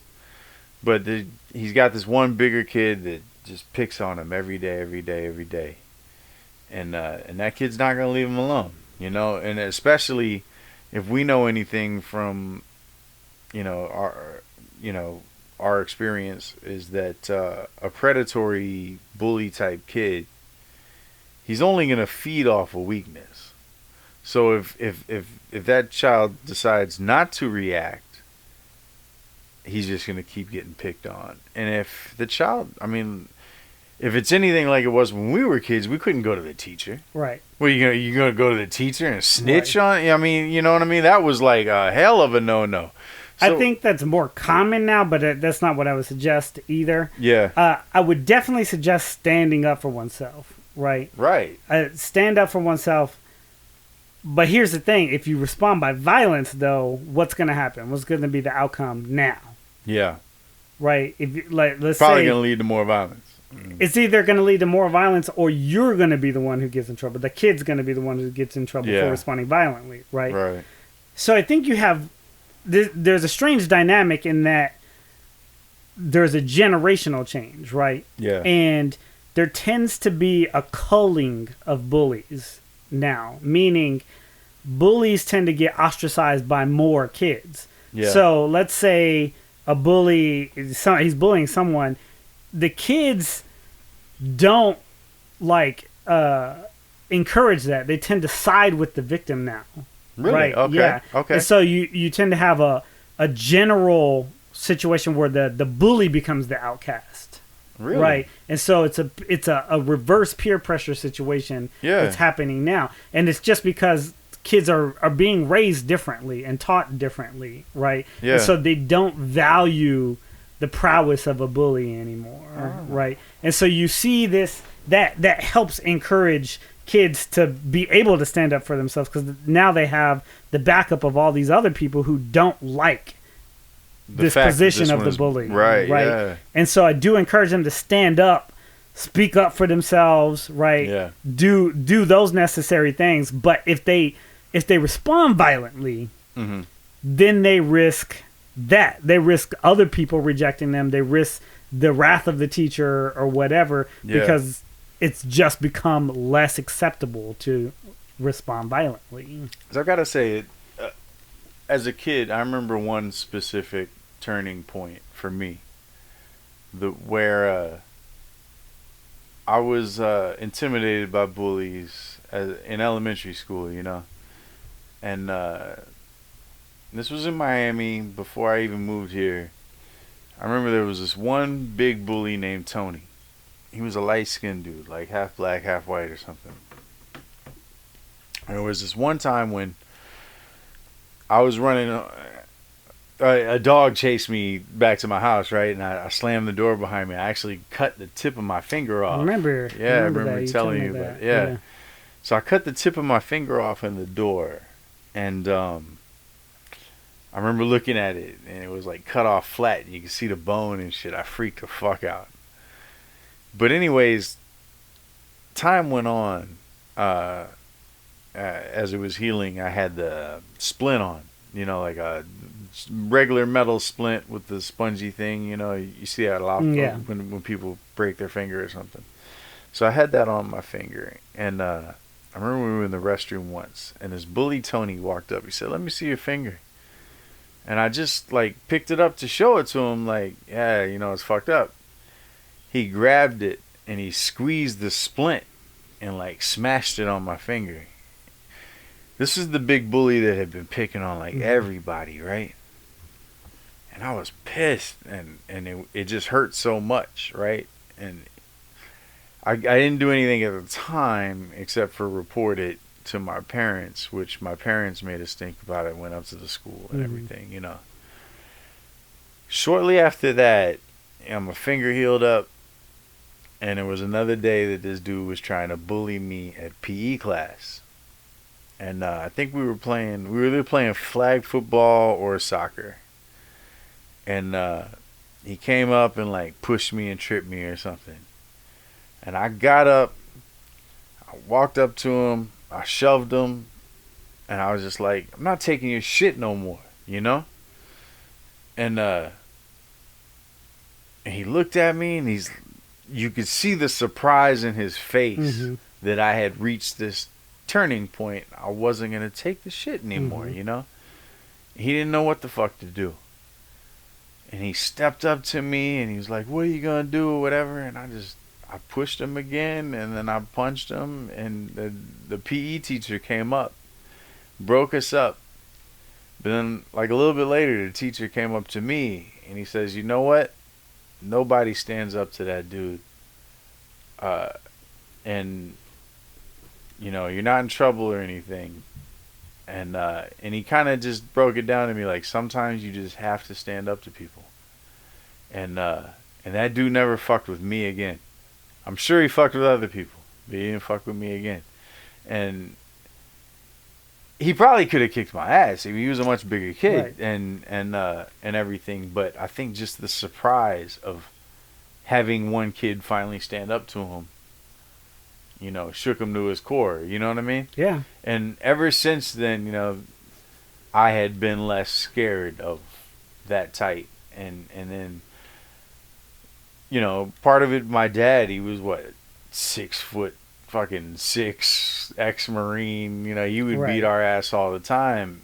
And after a while dealing with him too, I just kind of recognized in my head, like, if I can deal with this dude, there's no way another kid is gonna, you know, intimidate me. And but I think through life, like, it carries, like, not being intimidated and stuff, I think eventually can build to a mode of success, to where, like, a person is kind of driven to, I'm not going to be intimidated by things. Yeah. And maybe not a bully, but like things in general. You know what I mean? Like, I'm not going to let shit get in my way.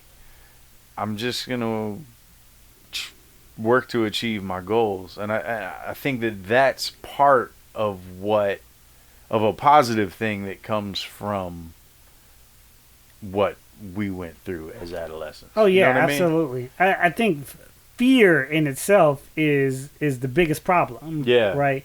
And fear keeps you from everything, and you have to face that. Right. Yeah. And once you face that, and you're like, you know what, I can face whatever to accomplish my goal. Because everything is always, it doesn't matter how far you go, there's always going to be something like, I can't do this, or am I being an imposter in this, or this is not going to be successful.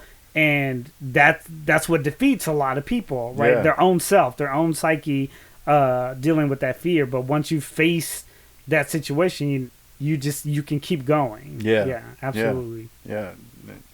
I think it puts you in a better position to overcome things. Now, I'm not saying that I suggest that kids have to go through all that shit, but I'm saying, no, not what we did. No. Right, but I'm saying, I think right now we're in a point where maybe the pendulum has swung way to the other side, where like everybody's super sensitive and offended by fucking everything, and you know, that I think is doing a disservice to their generation, is where like, dude, don't be so fucking sensitive. You know, like, okay, you got to be able to let shit roll off your back a little bit. You've got to be able to take some punches.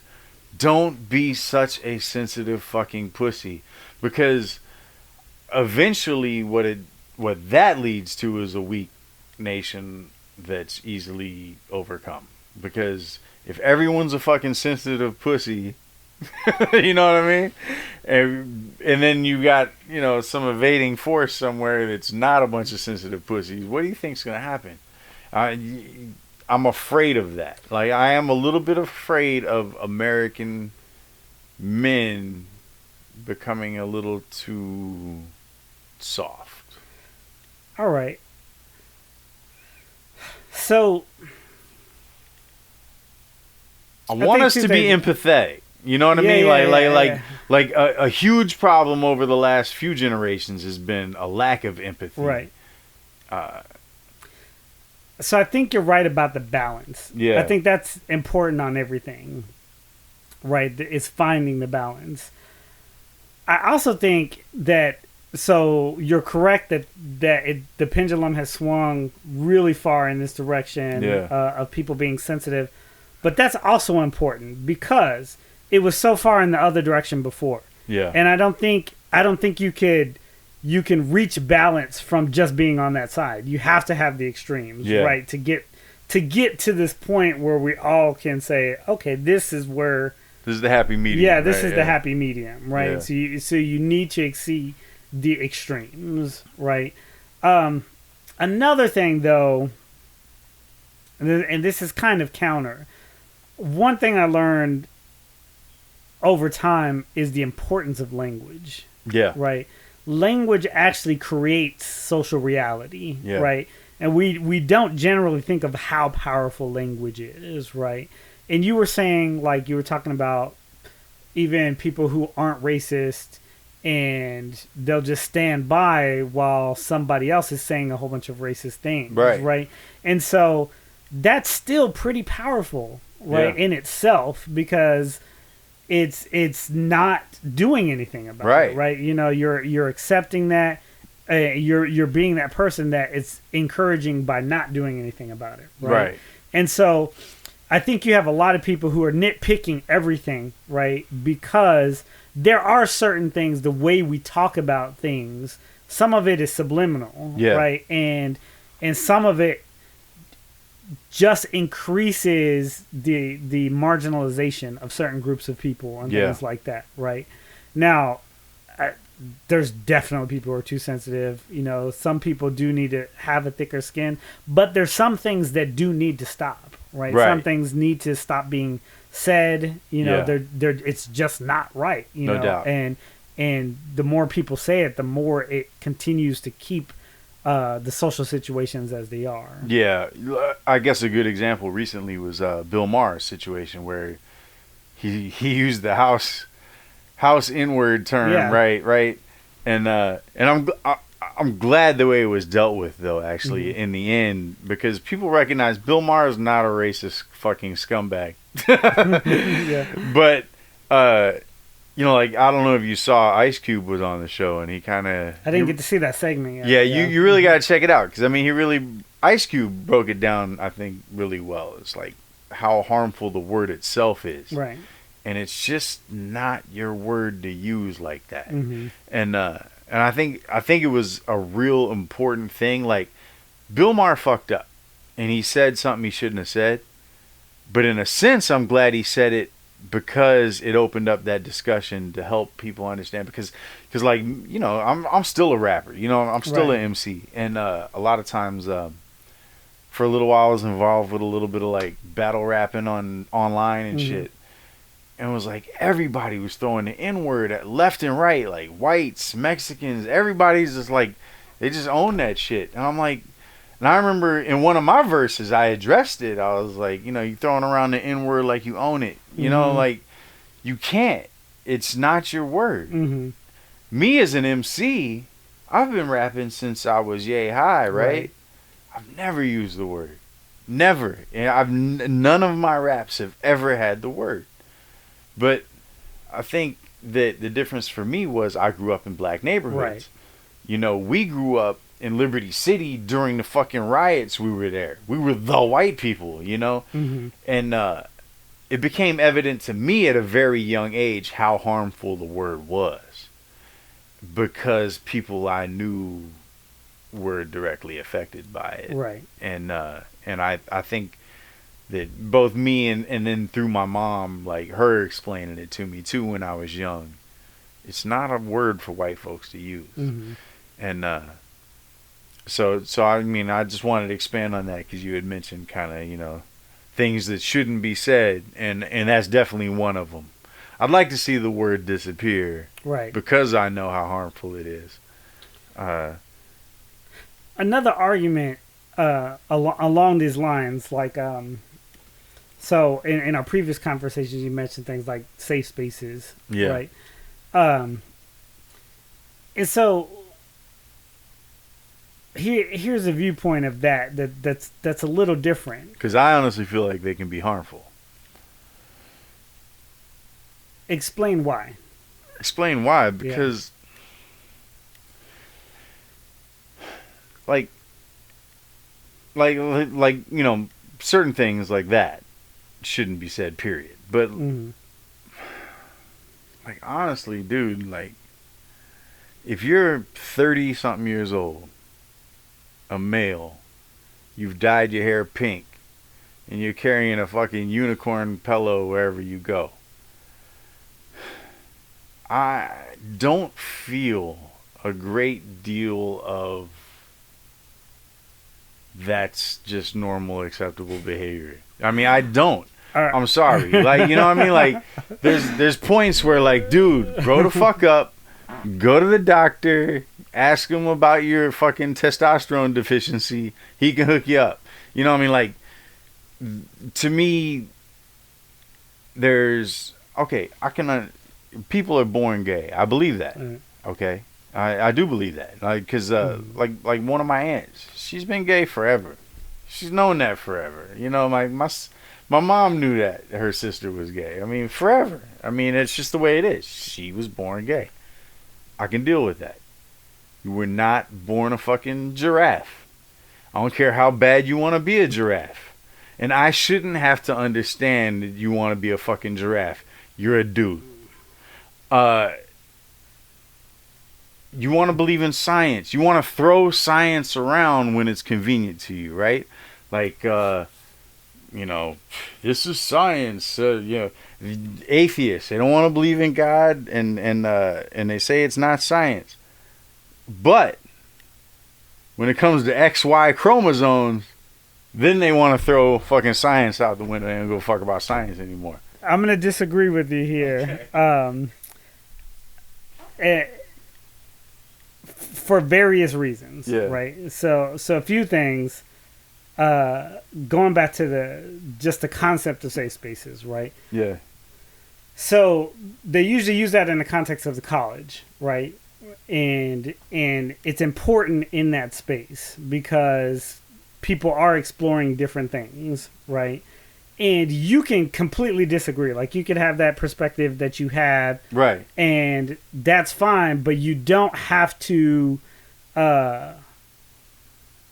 like, call people names. Well, things of like course, that. You know what I mean? Like, you can disagree with different ways of living and things like that. And so, when we say safe spaces, we're talking about places where you can do that. You can actually talk to each other about those things, right? You can express that, but you do it in a way that, like, if we're having a conversation and I'm just calling you names, you're not going to hear anything else I have to say. Yeah. You know what I mean? That's you can't have a real debate about anything, right? Because it's going to be all about your feelings. Right. But if you exclude that, because it's not necessary, right, then you can start discussing things. Yeah. And let me shift it to a completely different scenario, but also important for the safe spaces. Yeah. At the very beginning of our conversation, you asked about my students, right? Yeah. Who my students were.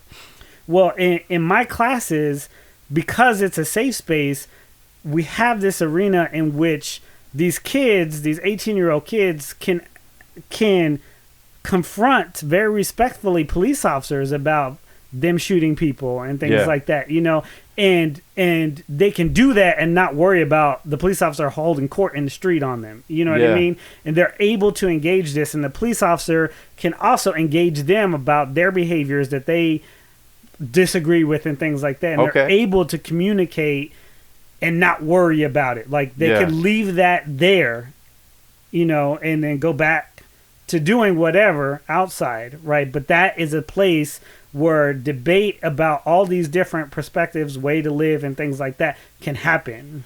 Okay, right? So that's almost the opposite of what people think that means, right? Because what people assume safe spaces mean is this is where you cannot say anything about me that offends me. Right. No, but it's like, you know, if you're going in there, you know, just racial slurs and you know, homophobic slurs, you know, that's just not productive in any way, right? No doubt. I remember having a student who, you know, my students used to love for me to rap, you know, and I would reward them if they did well on the test with the rap or things like that. Yeah. But I had this one like ultra religious fanatic who got upset about me cussing in rap and just like freaked out, you know. Really? And that just, and was like just yelling and screaming because he didn't want to hear cussing or whatever. That like that's not productive. Right, you know what I mean?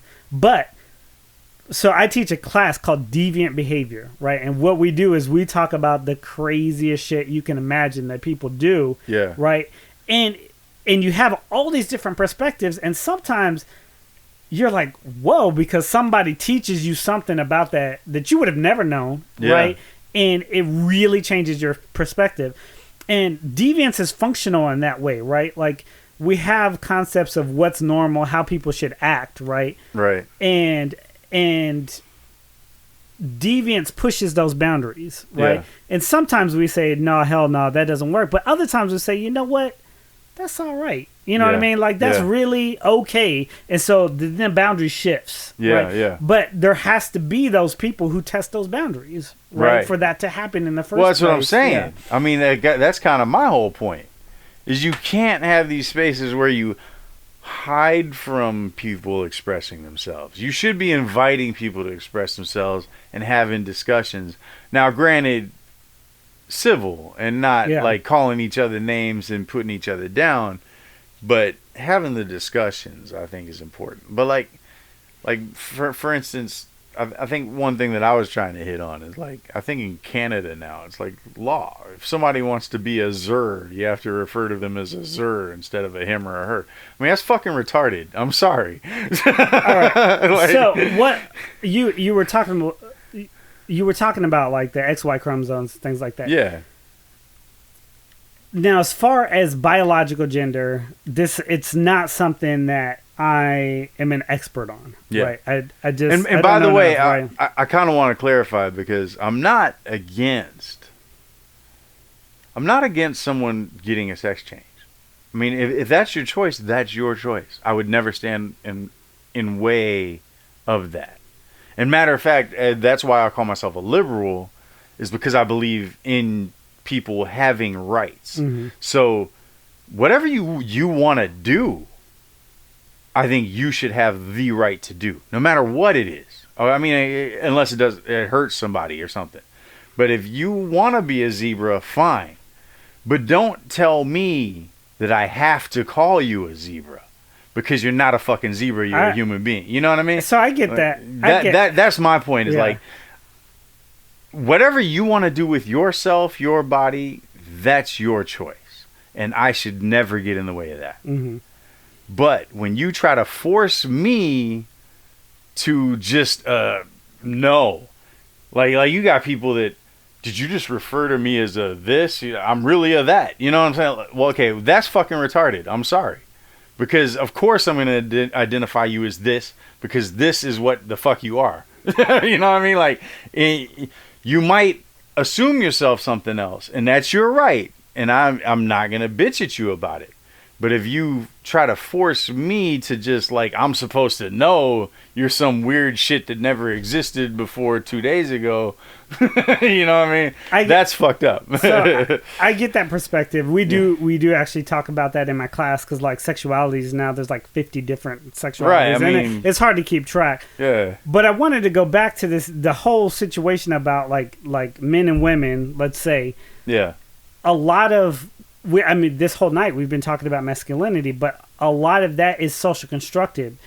It's just our idea of what a man is supposed to be or what a woman is supposed to be. Yeah. But that doesn't mean that's anybody's real reality, right? I mean, there's been plenty of tribal cultures that gender works very differently, and they already had third and fourth genders, right? And these are not, I mean, you know, that's a good point, because that actually goes back, what, thousands of years? Yeah.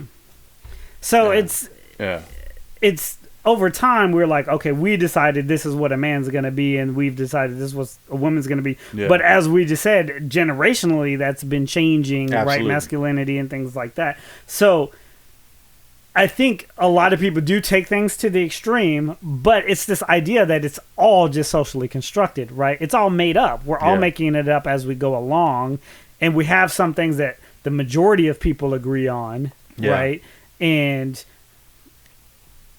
I mean, it's not objective reality; it's just agreement reality. Yeah, it makes sense. But it is difficult. Like there's some. For instance, there was a person who identified themselves as a gray sexual, and I was like, "So what is that?" So I went and looked it up, and to me, it's complete bullshit. Yeah. Right. Like, and I'm okay with whatever sexuality you want to be, but this is just bullshit. It is a belief that you can only possibly fall in love with one person in your entire lifetime, maybe two, but it's impossible to fall in love with anybody else. So if you fell in love with that person and then that didn't work out, then you're never going to be able to fall in love again. But it's just ridiculous, So that's a gray sexual? That's a gray sexual. And so there's things like that, which I think, because first of all, you can't prove that in any form or fashion. But how is that something you want to be identified as? I have no idea. I don't get it either. But I'm just to your point, example, right. But I don't think most people are like that. Going back, you were talking about like the unicorns and stuff like that. Yeah. So one of the things we talk about in my deviant behavior class is bronies. Are you familiar with bronies? Yeah. Right. And so like I'll show clips about bronies and things like that. And I admit, initially I was like, I just can't wrap my head around this, right? Yeah. I can't. But sure enough, eventually I had a brony in my class, right? Yeah. And dude was actually very, very masculine by the general standards. Really? He was like a black belt martial artist and a construction worker and things like that. And his perspective, which is the general brony perspective, is it was a way for them to, express emotions and things like that and positive or sensitive things and in a nonviolent way, Yeah. Now, my perspective is why My Little Pony? Like, you could do so many other things. I think, like, I love Buffy the Vampire Slayer, right. I think she's badass, why has it got to be My Little Pony? But somehow they connect with My Little Pony, And so after that, I was a little bit less, so dramatic about it because before I just could not wrap my head around that one, And I can imagine, how other people feel, you see that. That's just wild. Right. Yeah. Yeah, no, it is. And, it kind of throws me off, but, I guess a lot of it is the separation that I'm not growing up in this, right? It's completely different, and everything's different. Have you ever seen 22 Jump Street? No. Did you the movie? So it's like the sequel to 21 Jump Street. It's actually filmed on my campus, 22 Jump Street. Oh, really? They filmed it at my school, but it's so funny because it's like in 21 Jump Street, they had more of like, our lifestyle growing up, right? Yeah. So 22 Jump Street, they're going back, to school, and everything's so different. Like I was telling you before, like they bully people, like push people, and then all the kids were like, "What are you doing? Stop!" Like come. Yeah. And then like if people are littering, they're like, "Stop doing that! Pick it up and put it in the recycling." Because just the cultural perspective is completely different from these generations, and it's funny, looking at it that way, but it is that way, you know. So, well, I can see a lot of good from that. I mean, hey, if you can stop littering and shit, that's great. I mean, because a lot of our generation too, with stuff like that, I remember. Certain friends just throw shit out the window like it wasn't shit. It would drive me nuts. But I'm like, why the fuck did you do that? And he's like, why wouldn't I? Just throwing shit out the window. But yeah, I think there was a lot less empathy in our generation, so that's a good thing. Yeah. If people are more empathetic to other people, I think that is definitely a good thing. And it translates statistically. Like I said, 1993, the highest rate of violence. We had the most homicides that year. Yeah. And we, right now we're in an uptick of homicides, but like during the late 2000s, it dropped so dramatically. I mean, it was very different world. Yeah. Yeah. I wonder if it's always been like this, but when I was a kid, it didn't feel like the president made such a big difference. But now it really seems like whoever's president impacts things a lot. No, the president made a lot of difference. At least with the last two. So, what the hell was people's problem with Obama, I wonder? Because when I look at it, I try to figure out what the beef was. And outside of him being black, I can't figure it out. That's the real beef. It doesn't matter what they say. That's the real beef. But you had, like, Fox News hated him. Yeah. And Fox News had extreme viewership, and so they were constantly... Yeah. I mean, they would make shit up half the time. Yeah. Right? Or twist things. And so media shapes people's perspectives, you know? I don't think, like, it was enough because he still, got his 8 years, was still a pretty popular president. And to this day, he's still pretty popular. And like you said, if not more popular now, right? Like you said, there were good years. Yeah, they were really good years for the country. So, I mean, because that was my thing, is that while everyone was bitching and whining, but again, I think that had to do with social media, a lot of it, because Obama was the first president with a strong social media presence, right? And I mean, the dude couldn't do anything right. I mean, like, no matter what he was doing, no matter how much something benefited the country as a whole, people were bitching like crazy online, and it would just blow up and expand. There were lies said about the man. I mean, but how many presidents have gone through 8 years so unscathed and like... Very few, if any, yeah. The dude has... I feel bad for him. The dude was the president, and I feel bad for him because he went through so much, like, shit talk. Yeah. And now the Republicans are getting it back because their president is who he is. Mm-hmm. And everyone won't give him a chance now, in a sense that, like, I'm not saying he, like, super deserves a chance, but I'm saying that, like, now he's going through that same thing where he can't do nothing right, and no matter what he does, people are going to swarm.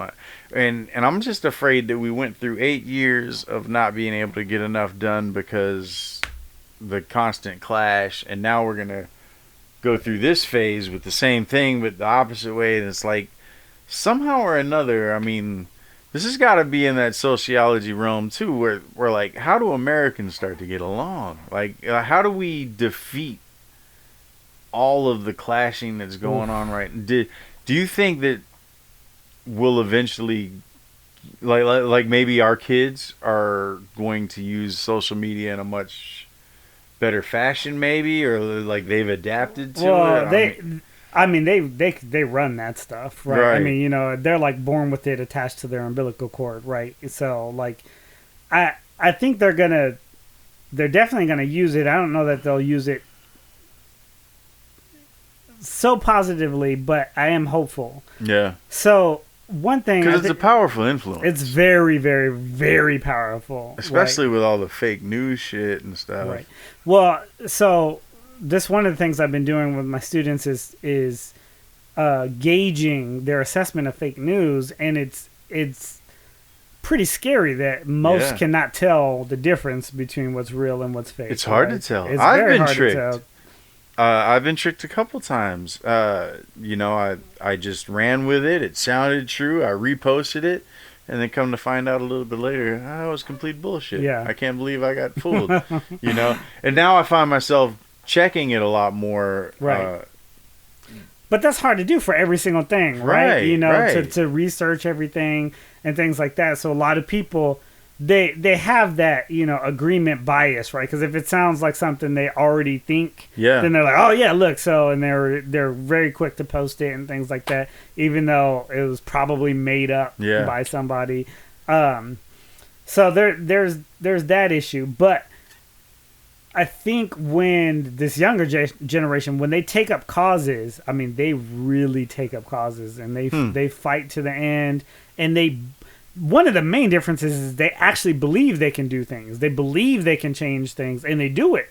Right? Even though people say that's impossible, that word doesn't exist to them, right? Like, well, that can be good. That can be very good. It's very good. That can be very good. And I think that actually started with President Obama, because previous generations, nobody thought there could be a black president. Right? Definitely. I mean, it was just unthinkable. Well, I remember when he was running the first time, me and a lot of people would be like, man, I wish he'd be the president, but it's not going to happen. I mean, I didn't think it was going to happen. And it did. And I remember being emotional when it happened. Oh, yeah. I was too. Most people I know were, yeah. Well, I'm not a black dude, though. Like you would expect that white people wouldn't feel it as much. But for real, and I think, for my mom and stuff, too, it was a big deal. Because as fucked up as my dad was, he voted for Jesse Jackson, back in the day, and see, I'm not even sure I would have voted for Jesse Jackson. Yeah, but we probably know more about him now than they did then. Yeah. But for I know for my mom and for me, it was a huge deal seeing Obama get elected, and seeing him get reelected. And then when he left, I remember just at this house, like, everybody was like somber. My kids, my wife, me, and I mean, like, not even so much because the Democrats lost or whatever. It's like, that didn't matter as much as just that we were losing such an intelligent, well-spoken, charismatic, well-thought president. Right. And now we've got the opposite. It's just, but I mean, I can't. I mean, I know I haven't been around forever, and I'm sure there's been other presidents that will be missed or have been missed, but I don't know if it's the same. Like, there was something special about the man. Oh yeah, very, very much so. I mean, he did a hell of a job. Yeah, with what he was handed, he did a hell of a job, and I would really like to see in the future that he gets his respect. And I think long term, people are gonna look back and say that he did a hell of a job. It's a shock to my core to see a lot of these. It's like the Klan is coming back, and Well, that was that started with him actually. That's one of the things I do track and study to a smaller extent is hate groups, right? And so they shot through the roof, during his presidency. And every once in a while, there's been resurgences over history, but now it's like been the highest ever, right? And you have a lot of white males feeling disenfranchised, right? Feeling like they're losing their country. That's the perspective that they have on it, and so you just have this increase in all of these hate groups. It's not the Klan though. The Klan is old school.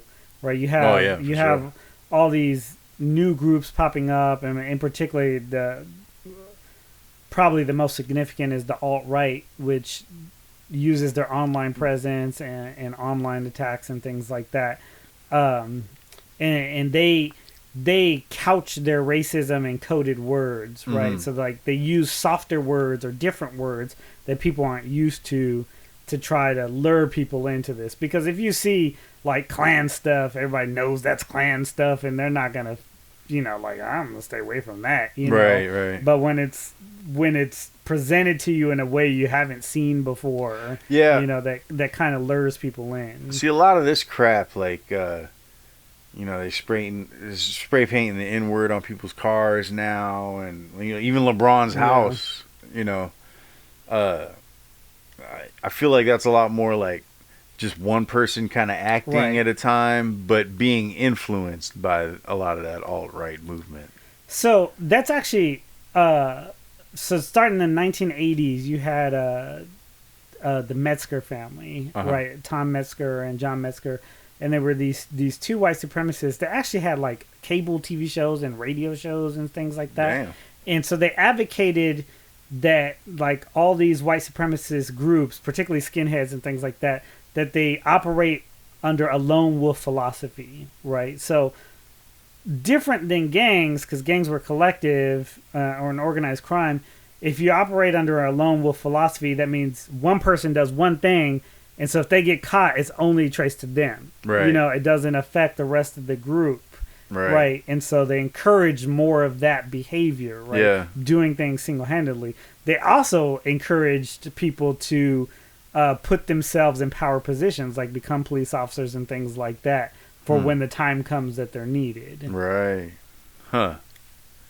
So how much influence do you think that they've had in organizations like police officers and stuff then? I mean, not much. I mean, there's definitely been some. Yeah. And the FBI is aware of it. The FBI tracked it, you know. Like, there's like, they found there's this town in Florida where both like the police chief and the second in command were KKK and things like that, you know. Yeah. So you'll find that, you know. I don't think they were too good at all the infiltration or whatever, but I think the alt-right type stuff is more apt to influence people, right? Yeah. Because they hide it, right? In things, you know. And they're really big in online presence, right? And so they communicate that way, right? And they also do things like they're just really savvy with, you know, the 4chan and 8chan and things like that, where they'll have hundreds of fake online personalities, right? So it might be like the picture might be of like a black guy, right, but saying things against black people, right? So like, I'm black and I'm saying things against black people, and because it's online, people don't know that that's actually, you know, bullshit. Right. They believe it or something like that, right? And so they're able to do that, you know, to trick people and lure them. Wow. So, like with gentrification and everything, layouts of cities. Yeah. San Antonio, I don't feel like we have this huge racial problem, and I think that a lot of that is because it doesn't matter if I'm in Camelot 2 or the Glen or the Dominion or Stone Oak. I'm going to see white people, I'm going to see black people, I'm going to see Hispanic people, I'm going to see Asian people. Mm-hmm. It doesn't matter what part of town you're at in San Antonio, poor, rich, whatever, you see all ethnic groups. Right. And the same thing is reflected in our police department as well. If I'm in Stone Oak, I could see a white cop or a black cop or a Spanish cop. If I'm in Camelot 2, I could see a white cop or black cop, Mexican. You know, it's like...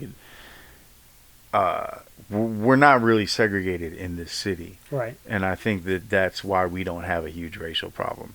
But other cities, in different areas, it's still actually pretty segregated in some areas. It's very segregated in a lot lot of places. Yeah, and I think that's where a lot of those problems arise from. Right. So how is that?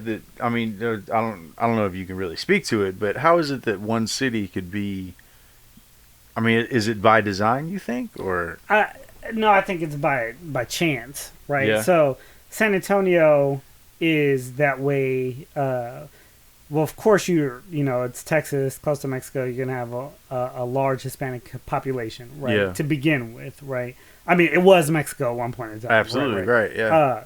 So you have that, but San Antonio is also different in that it, for the longest time, had 5 military bases plus, you know, another military camp right on the outside. And the military has been probably, even though it's conservative on most things, is most progressive on interracial marriages and actually connecting people regardless of race, because once you're in the military becomes dominant, right? It's not about, I'm in this racial group or whatever. And so all of that brought all these people together here in San Antonio. Makes sense, yeah. And they grew up together, went to school together and things like that. And so San Antonio became much more used to that, right? Yeah. It's normalized here, So every city is different. But if you look, like, say you take a map of the U.S., right? Even though they talk about the U.S. being diverse and things like that, the vast majority of minority populations are all going to be on the outskirts, right? So around, you just follow the water border, right? Yeah. Or including, the Southwest, not on the water border. That's where you find everyone else. But if you go into the heartland, it's all white. Yeah. I mean, it's all white. And to the extent that, like, they never see people outside of TV. Yeah. Right. And I'm not saying all places, because there's plenty of places that's not the case. But let me give you an example. I used to teach in Pennsylvania, right? Yeah. And I lived right outside of Pittsburgh, but I commuted an hour and a half to the place I worked, which was in this rural town, Indiana, Pennsylvania. Yeah. And the population there, all the kids were white. They had never even been to Pittsburgh, which was an hour and a half away. Huh. And they're in college, and they would tell me this was the first time they ever experienced anybody non-white in person. Wow. Right? So they had gone their whole childhood, teenage years, never meeting anybody who wasn't white before. Holy cow. And I think you have a lot of places in the heartland that's like that. And of course, they're not... There's a less likely for people to be sympathetic or empathetic, right, to people that they've never really met. All they see is them on TV, and if they're watching Fox News, all they're seeing is bad stuff, right? So you as their professor was actually the first non-white. Yeah. Wow. Did you catch any flack, or was I didn't catch any flack. They were great. The kids were great because they were really open-minded. Yeah. But I mean, and I'm very empathetic person, right? So even they would make a lot of mistakes in the things that they say, but they didn't know any different, and it being a safe space, it was a place where they could explore that, right? Where I'm like, okay, so this is a stereotype and this is where that comes from. This is why this is wrong, or this is why this is half true, so on and so forth. Yeah. And I could explore that with them, a lot of the major cities, they all have their own stories of why there's integration of different people, but there's plenty of places that it's not at all. Yeah. And it is funny because a lot of those places, they have these hate groups, who all this extremism, and there's nobody even of a different color who lives there. You know what I mean? Yeah. For sure. Well, everyone, that's that old, people are scared of what they're not familiar with. Right. And, that's funny, though. But you've kind of opened my eyes a little bit to the safe spaces as being, there is a positive role for it. So we've just got to find the balance. I mean, because, like, right now there's a new movement against the safe spaces. Right. Because... I mean, strange shit has been happening. I mean, like recently there was a liberal teacher who had always been a very liberal teacher, and all of a sudden he's getting kicked off campus and being called a racist. He never really did anything. It was just like everything's blown out of proportion. So, yeah, I don't know. I don't know how to pull things back and... That's not supposed to happen. Yeah. Right. So as professors, we have we're supposed to have what's called academic freedom. Yeah. And that means we can, make the arguments that we want to make, right? And this is the reason, like, students aren't just stuck with me, right? They have such a variety of professors so they can get all these different perspectives. And I mean, there's some professors, even where I work, who say some pretty awful shit, you know, but even though I hate what they say and I disagree with them, I have to allow them to have that perspective, right? And it allows the students to engage, right? To think about what they're saying, to disagree, right? And it sounds to me it sounds to me like that's what you're saying. The original safe space term meant was that everyone could express, right. So this whole new kind of, you offend me, so get out of here, and I don't want you to speak, because I don't know how familiar with it you are, but I mean, they've been kicking speakers off campuses, and like people can't just go there and speak, you know. It's kind of like, so are you talking about the California stuff? Yeah, that's Berkeley and all. I mean, like a college campus should be a place where anyone could speak about anything, right? You know, and if the students want to listen, they can listen. If they don't want to listen, they can go somewhere else for the moment, right? So here's the thing about this. This is one of those where people are actually getting the story a little bit wrong, right? Okay. So what is happening there is this, like, Berkeley is the home of free speech. Like, they have advocated for it. Yeah, historically. That's what I'm saying. Yeah. And even if, like, because, you know, it's very, very liberal, a lot of those people, I mean, they're like outright people, right? Yeah. Like, and they say really, really hateful things, right? Yeah. Now, you could say that free speech, right? You know, so on and so forth. There is, and I'm not arguing for this, but there's actually some limitations on that. Yeah. Like, you're not supposed to incite violence. Right, of course. Right. Yeah. Which there's some people who are borderline. Yeah. But all the people who are protesting and like preventing people from speaking, it's not actually the colleges who are doing that. It's not even the students who are doing that, right? Really? So you have other groups of people, right? The Antifas in particular. And I'm not speaking out against the Antifas, because I think they have their own purpose as well. But the Antifas, which stands for anti-fascist, right? In the West Coast, you have this long history of far left rebellion, right? And they, over time, they've become a lot more radicalized, right? You could trace them back, their origins back to the 1960s, to some of the groups that were like bombing government buildings and things like that, right? Yeah. And so, you know, you have a lot more radical groups there, right? Who are very, very against, you know, this far right regime, right? So schools have like decided, well, we've got to shut this down because we can't have violence, right? Like we ultimately have to protect everybody, and so it's not that they're like, we don't want to prevent free speech. It's like, we're gonna have a violent incident. Let's just not do this. Yeah. Right.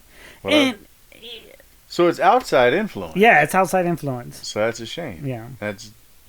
So, I mean, can they control the outsiders from coming into the college then? No. I mean, yeah, from coming into college, but like, you can't control like outside of the college, right? Yeah. You know, in the immediate vicinity. And then if it's a big college, it's kind of hard to figure out who's who. Yeah. You know what I mean? Yeah, makes sense. Like my university, let's say, my old university, the one I got my doctorate in, UCF is now the biggest one as far as student-wise. It's 65,000 students. Holy That's bigger smokes. than a lot of towns, you know what I mean? So there's no way you could control anything like that. Right. Wow. Huh. Man. So, gangs, Republicans, Democrats, it seems like human beings historically have always had this incestuous, like this need to be involved in a group. Yeah, that's the perspective of sociology, right? Right. Yeah, it's all about group behavior. So people get on teams, right? I think it's a little dangerous, I think, when it comes to our politics, because, like, I find myself in the middle of the teams on a lot of things, and then I find myself not aligned with any of the teams sometimes when it comes to politics. So, I mean, like, do you think we'd be better off with more teams, or with no teams, or like one team? Like instead of voting for the best Democrat or Republican, do you think we should just vote for the best American, or the best Democrat or Republican or Green Party or this party or that? I mean, like should we be adding parties, or just saying, forget the parties? Oof, this is a tough one. Or we just stick with the two. Ideally, we would pick the best American, right? Ideally, but that's not how we set this up. There are more parties, but the other parties have never been successful at that level, right? They've been more successful at more of a local level, which I think that's going to occur more and more, and that's going to build. Yeah. So this is a strange reality, even though we think of it as a two-party system, right? Apparently, there's more people who are like you. There's more people who are in the middle. Yeah. Right? And it's always about, you've got these parties who are at extreme ends. It's all about which one is better at convincing the middle, right? Because they're always going to have their base, right? Their base is going to be loyal to them, even if the candidate is crazy, right? You have that loyalty. But it's the middle people who have to be convinced, right? And so it's like, what issues that matter to you, like who's in favor this time? You know what I mean? And that's how it's been working, right?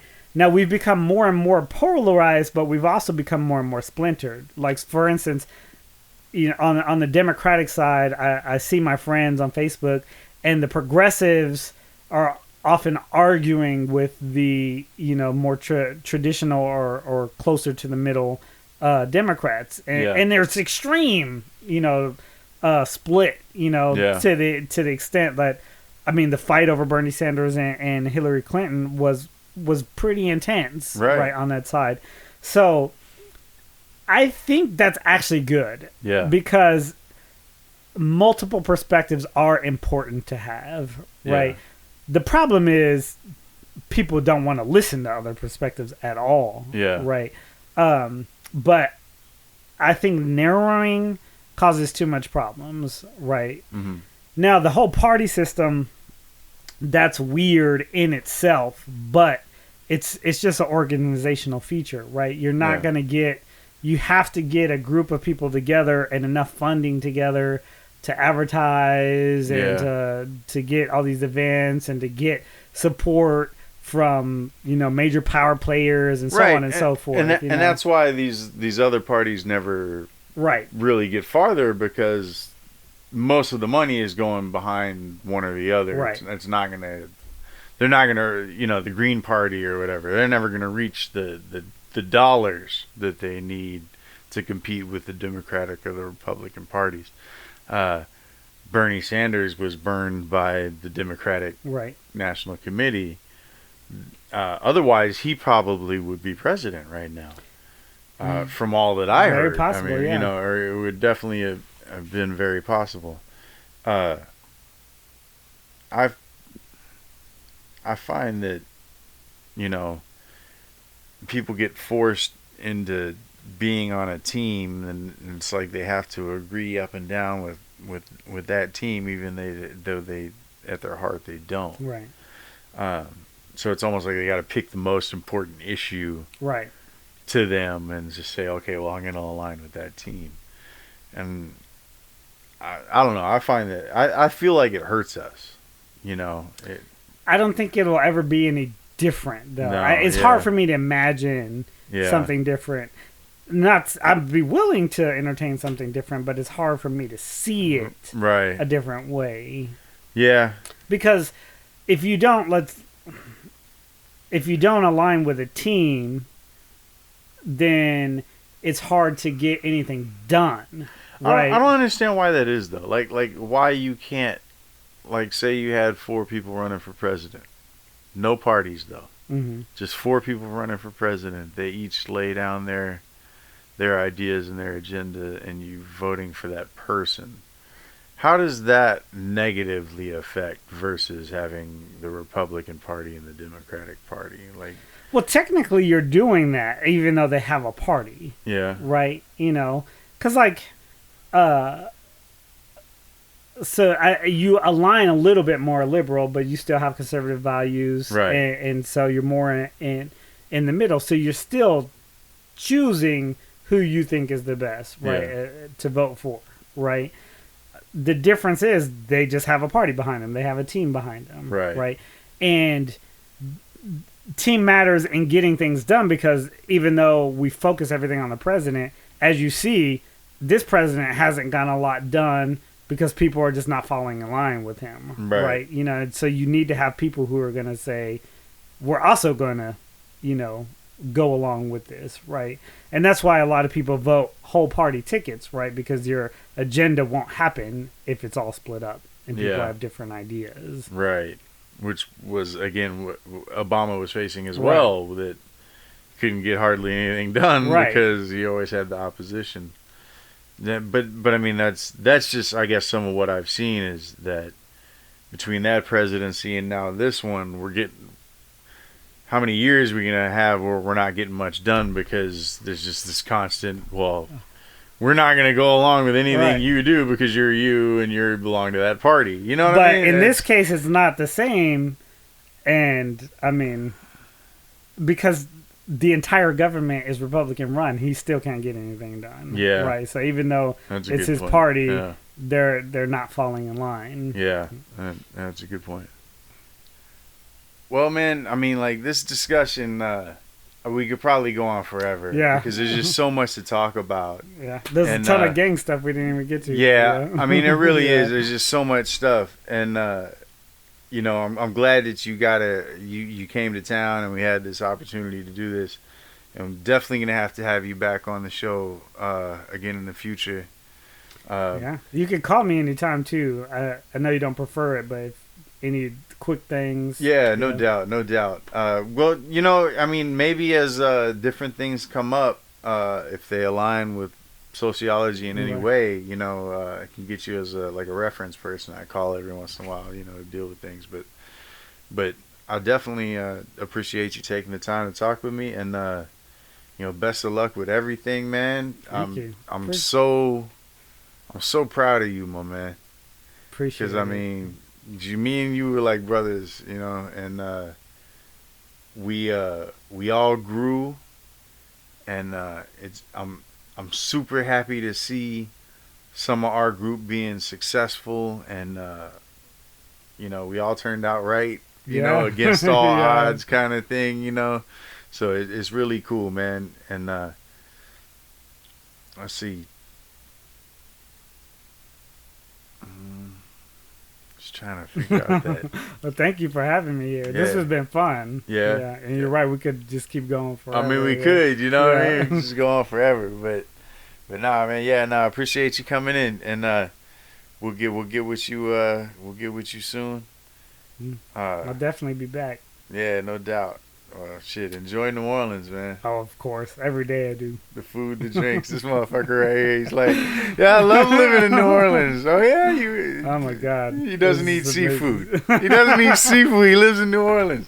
There's plenty of other food. Everything you can think of under the sun. Shit. Well, I guess technically alligator isn't seafood. Did I try that yet? Did you try alligator yet? I might have tried some alligator sausage or something like that. I can't remember. Actually, you can handle alligator. You had boudin? Of course, yeah. Yeah. Boudin is good shit. Yeah, no doubt. So you got to dip into some of that seafood. I don't see how the fuck you live in. Well, I mean, I think I tried the oysters. I told you. Yeah, no doubt. And some shrimp. Check him out. He doesn't eat seafood. The first thing he tries, raw oysters. Yo, you crazy. Shrimp fried rice. I did. You know. Okay. I tried some crab, but it was a little too salty. Yeah. Maybe I'll try it. A lot of people do that. Over salting the seafood, man. But man, it's good stuff. And Louisiana, man, do plenty drinking or what? Every day. But a little bit every day, all right? You got to keep it in control. Well, yeah. I mean, but it's so normal, you know. Right. It goes with the meal kind of thing. Yeah. And then, I mean, you can walk around. I forget leaving there, you know, other places you can't do this, but there you could walk around with alcohol. Right. You know, you could buy a drink and then walk out with it and take it into the next place. Yeah, open container loves. Yeah, it's kind of So, and it's weird for me now because everywhere else you can't do that. Yeah, you get yourself in some trouble, yeah. Matter of fact, I don't remember where I heard it the other day, but somebody was talking about how, like a cop was already talking to him and they opened a beer right in front of him. He's like, what the fuck do you think you're doing? Where are you from? New Orleans? Oh, all right. Well, you can't do that here. You know? I mean, you just get so used to it. Yeah.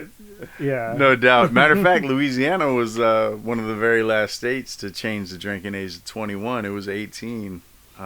That doesn't surprise me. God, I want to say it wasn't until like the 80s or something. Like, yeah, it was definitely one of the last states to do that. But man, yeah, enjoy it. Yeah. All right, man. Appreciate you. Good. Catch you soon. All right. Damn, that shit was crazy. I know, right? Anyways, as I promised, at the end here, I've got 3 songs submitted to me through email. If you want to submit your music to be played on the podcast, just get at me at streetreport@yahoo.com. And hey, get at me if you just want to say hello. Anyways, Key Turner with Over It. Key Turner, Over It. It's available on iTunes, and please show this girl some support because I love the track. The song is just awesome. Next song is Bumpy 103 with Heart Made of Stone. So that's Bumpy 103 with Heart Made of Stone. And last but not least, we got Shoot the Gap by Will Spitwell featuring Speak Eazy, produced by Chris Pritham. And I've had a Will Spitwell track on before because that dude's real dope. Also, I don't know if this track's available on iTunes, but I know a lot of Will Spitwell stuff is available on iTunes, and I've seen Bumpy 103 on iTunes. So, you know, if you can, show these guys support wherever you can.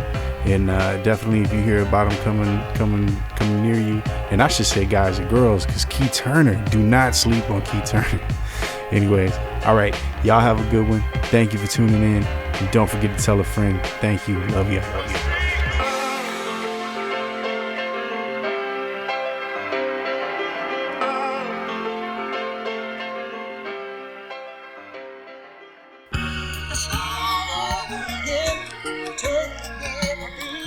Yeah, it's a lot of things I'm over these days, man. I'm over everything sounding the same on the radio and all these unjust killings, man. It's just crazy. You gotta stop.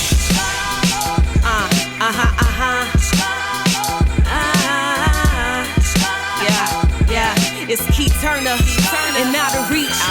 Listen, I'm over being overlooked for the overrated, over being discriminated cause I'm melanated, over the industry for being oversaturated with rappers who have no respect for pioneers who made it possible to even do this in and cash out. Y'all get a gimmick, collect the money and y'all mash out. I'm over reminiscing about the days when women got recognition without having their ass out.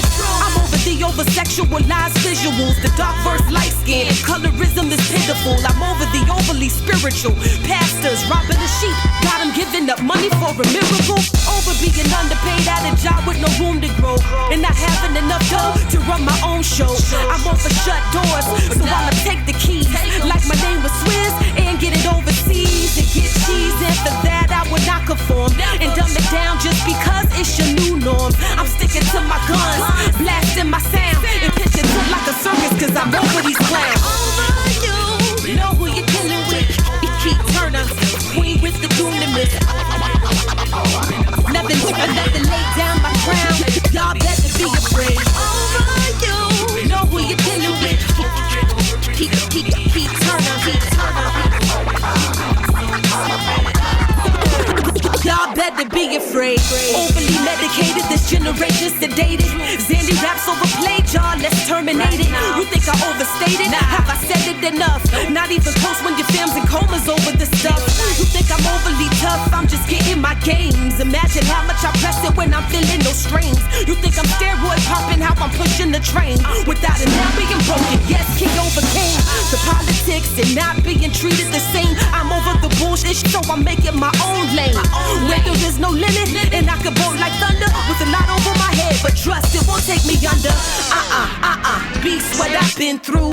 Stay consistent, cooler than an igloo. Didn't do it for ice or a red bottom platinum shoe. Stay true to the art, now my time's come. It's overdue. Over you. You know who you're dealing with. Keep Turner, queen with the dunamis. Nothing laid down my crown. Y'all better be afraid. Over you. You know who you're dealing with. Keep Turner. Y'all better be afraid.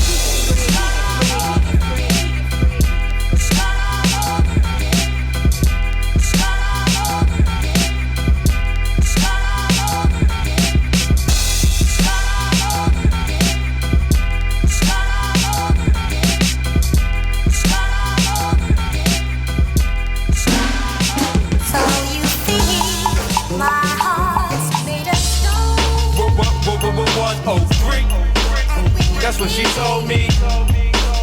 This what she told me. I was young before, that was the old me. 103. That's what she told me. Look what she told me.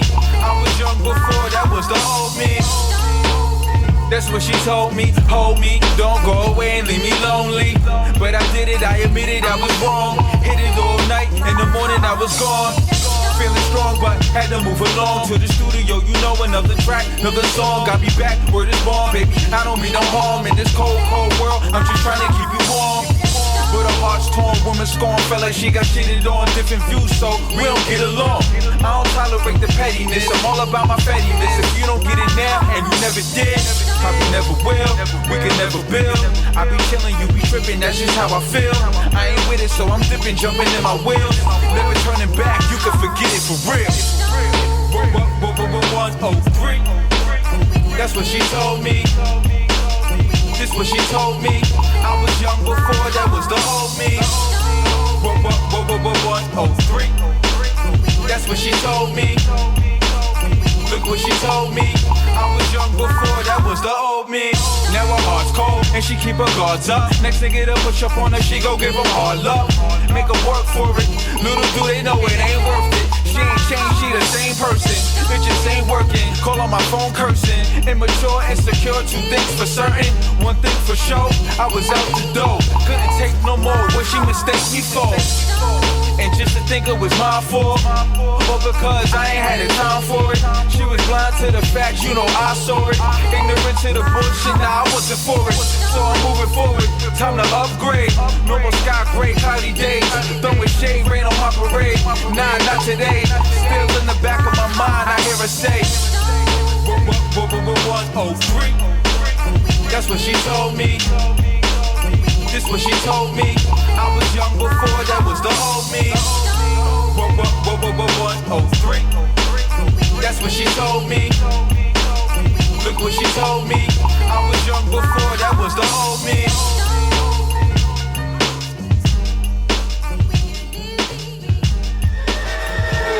Shoot the gap, leader of the pack. We are going hard, no plan of falling back. You can't travel the lane we in, stop swerving. Underground, that we not merging. This is not a pursuit, there isn't a finish line. It's real life and real music intertwined. Never neutral or reverse, forward drive. You and yours do whatever. Yo, I got old folks flipping me the bird as I pass them in the curve and yelling a few choice words. Downshift, engines sound angry. Truckers try and box me in, hit the shoulder, give exhausted them. I know my driver's ed teacher probably smack me if he could catch me. Move like Latifah in Taxi, filling up your rear view, not for long. Look again, it's like a flatline. Gone, reincarnated as the gas pedal. Slowing me is like trying to dig a hole using a glass shovel. Ain't happening, especially with this track in. Got me amped like an addict on a crack binge. Missing cars by fractions, so close I can hear the passengers gasping. No way to be acting, but I love it when the tires lose traction. Shit. No GPS in the V. I just keep the tachometer pointing north, speedometer pointing east. I'm a beast behind the steering column. Streets fill the volume, continental grippers keep revolving. I don't drink coffee, popping no dose involved to make sure it's no dozing off. But at these speeds, least of my worries. Glimpses of the faces, but they say I guess he's in a hurry. I am. Gotta stand an appointment with the fam to hit the booth whenever I can. Dig through the books like I reneged. Spitwell, get to know the kid. VA, I came up on 81 like Kobe did. But not like the dips, velocity like the brakes is clipping. Out of state, interstate, whatever it takes, I make the trip. If you ain't ride with us before, don't make the switch. Adios. Shoot the gap. leader of the pack. We are going hard, no plan of falling back. You can't travel the lane we in, stop swerving. Underground, that we not merging. This is not a pursuit, there isn't a finish line. It's real life and real music intertwined. Never neutral or reverse forward drive. You and yours do whatever we the smell of burnt rubber on the pavement hits my nose. It's like my mind gets awakened. Hands started shaking, pupils dilated, sick grin on my face. Like now's a good time, let's awaken the Jakes. Euphoric and also scared as shit. Relax, if you lose it now, you'll be in the obituaries. I see my life pass me by, so I gas and catch up. Now we on the same vibe. Oh. As I grab the wheel and slip, I hit the rumble strip and shave the steel, bent the guardrail, swerve, now I'm back on track. Engine block hot as hell, man, it's probably cracked. Empty Hennessy bottle in my lap, not drunk when I hit the brakes and slam from the back. Sweat sliding down from my fitted Kango hat. Fish-tailed in the turn, almost flipped the black Mercedes. License plate hit me, I dare. Tossed my bottle, broke out a rear view mirror. Look ahead, now it seems that the traffic slowed down. Hit the median, so now I'm going north and it's southbound. Gas almost out, now I got no choice. You can make it, I can't take it. Tired of waiting, I smash it, break through traffic, it's no one around. No competition, looks like records let me down. And here I was just trying to better myself. I should have dumbed down and spent more time expanding my wealth. And this whole time I thought I was chasing the game, but it stopped and hit reverse, waiting for the money and fame. Shoot the gas, leader of the pack. We are going hard, no plan of falling back. You can't travel the lane we in, stop swerving. Underground, that we not merging. This is not a pursuit, there isn't a finish line. It's real life and real music intertwined. Never neutral or reverse forward drive. You and yours do whatever we the hands on a shotgun, leaving whatever spot if I'm not done. Trying to play it cool, wild out and hear the cops come. Look, if you got something, toss it. Them boys in blue just need a reason to pull us up out the cockpit. Fly as we wanna, with or without the merry prefix. Extinguishing sun's fire like an eclipse. Tires start screeching, swerve, hit the gas, catch my breath, and I board a detective on the dash. Calm down, homie, ain't nobody out here but us. It ain't like it's 5 till 12, you ain't gotta rush. I know, yo, I ain't mean to lose her. Yeah, I told your ass not to get that last DV shooter. West Street say he was headed, are we rapping tonight? I don't know when Chris musta went to rapping tonight, but the club's still open. Tanks on full, hit a spot or two, grab a couple drinks, up to you. It's whatever, you know me, haven't met the quota yet. We can roll the Tanglewood if you wanna. Bet, I'm trying to get laced like a fresh pair of flaves. Hit the spot cause I'm trying to find misbehave. Night's still young and there's no plans made. About to get ripped cause I just got paid. Push it to the limit like Rick Ross. Commute's a metaphor for the road to success. Get lost. Shoot the gap, leader of the pack. We are going hard, no plan of falling back. You can't travel the lane we in, stop swerving. Underground, that we not merging. This is not a pursuit, there isn't a finish line. It's real life and real music intertwined. Never neutral or reverse forward drive. You and yours do whatever, we gon' grind.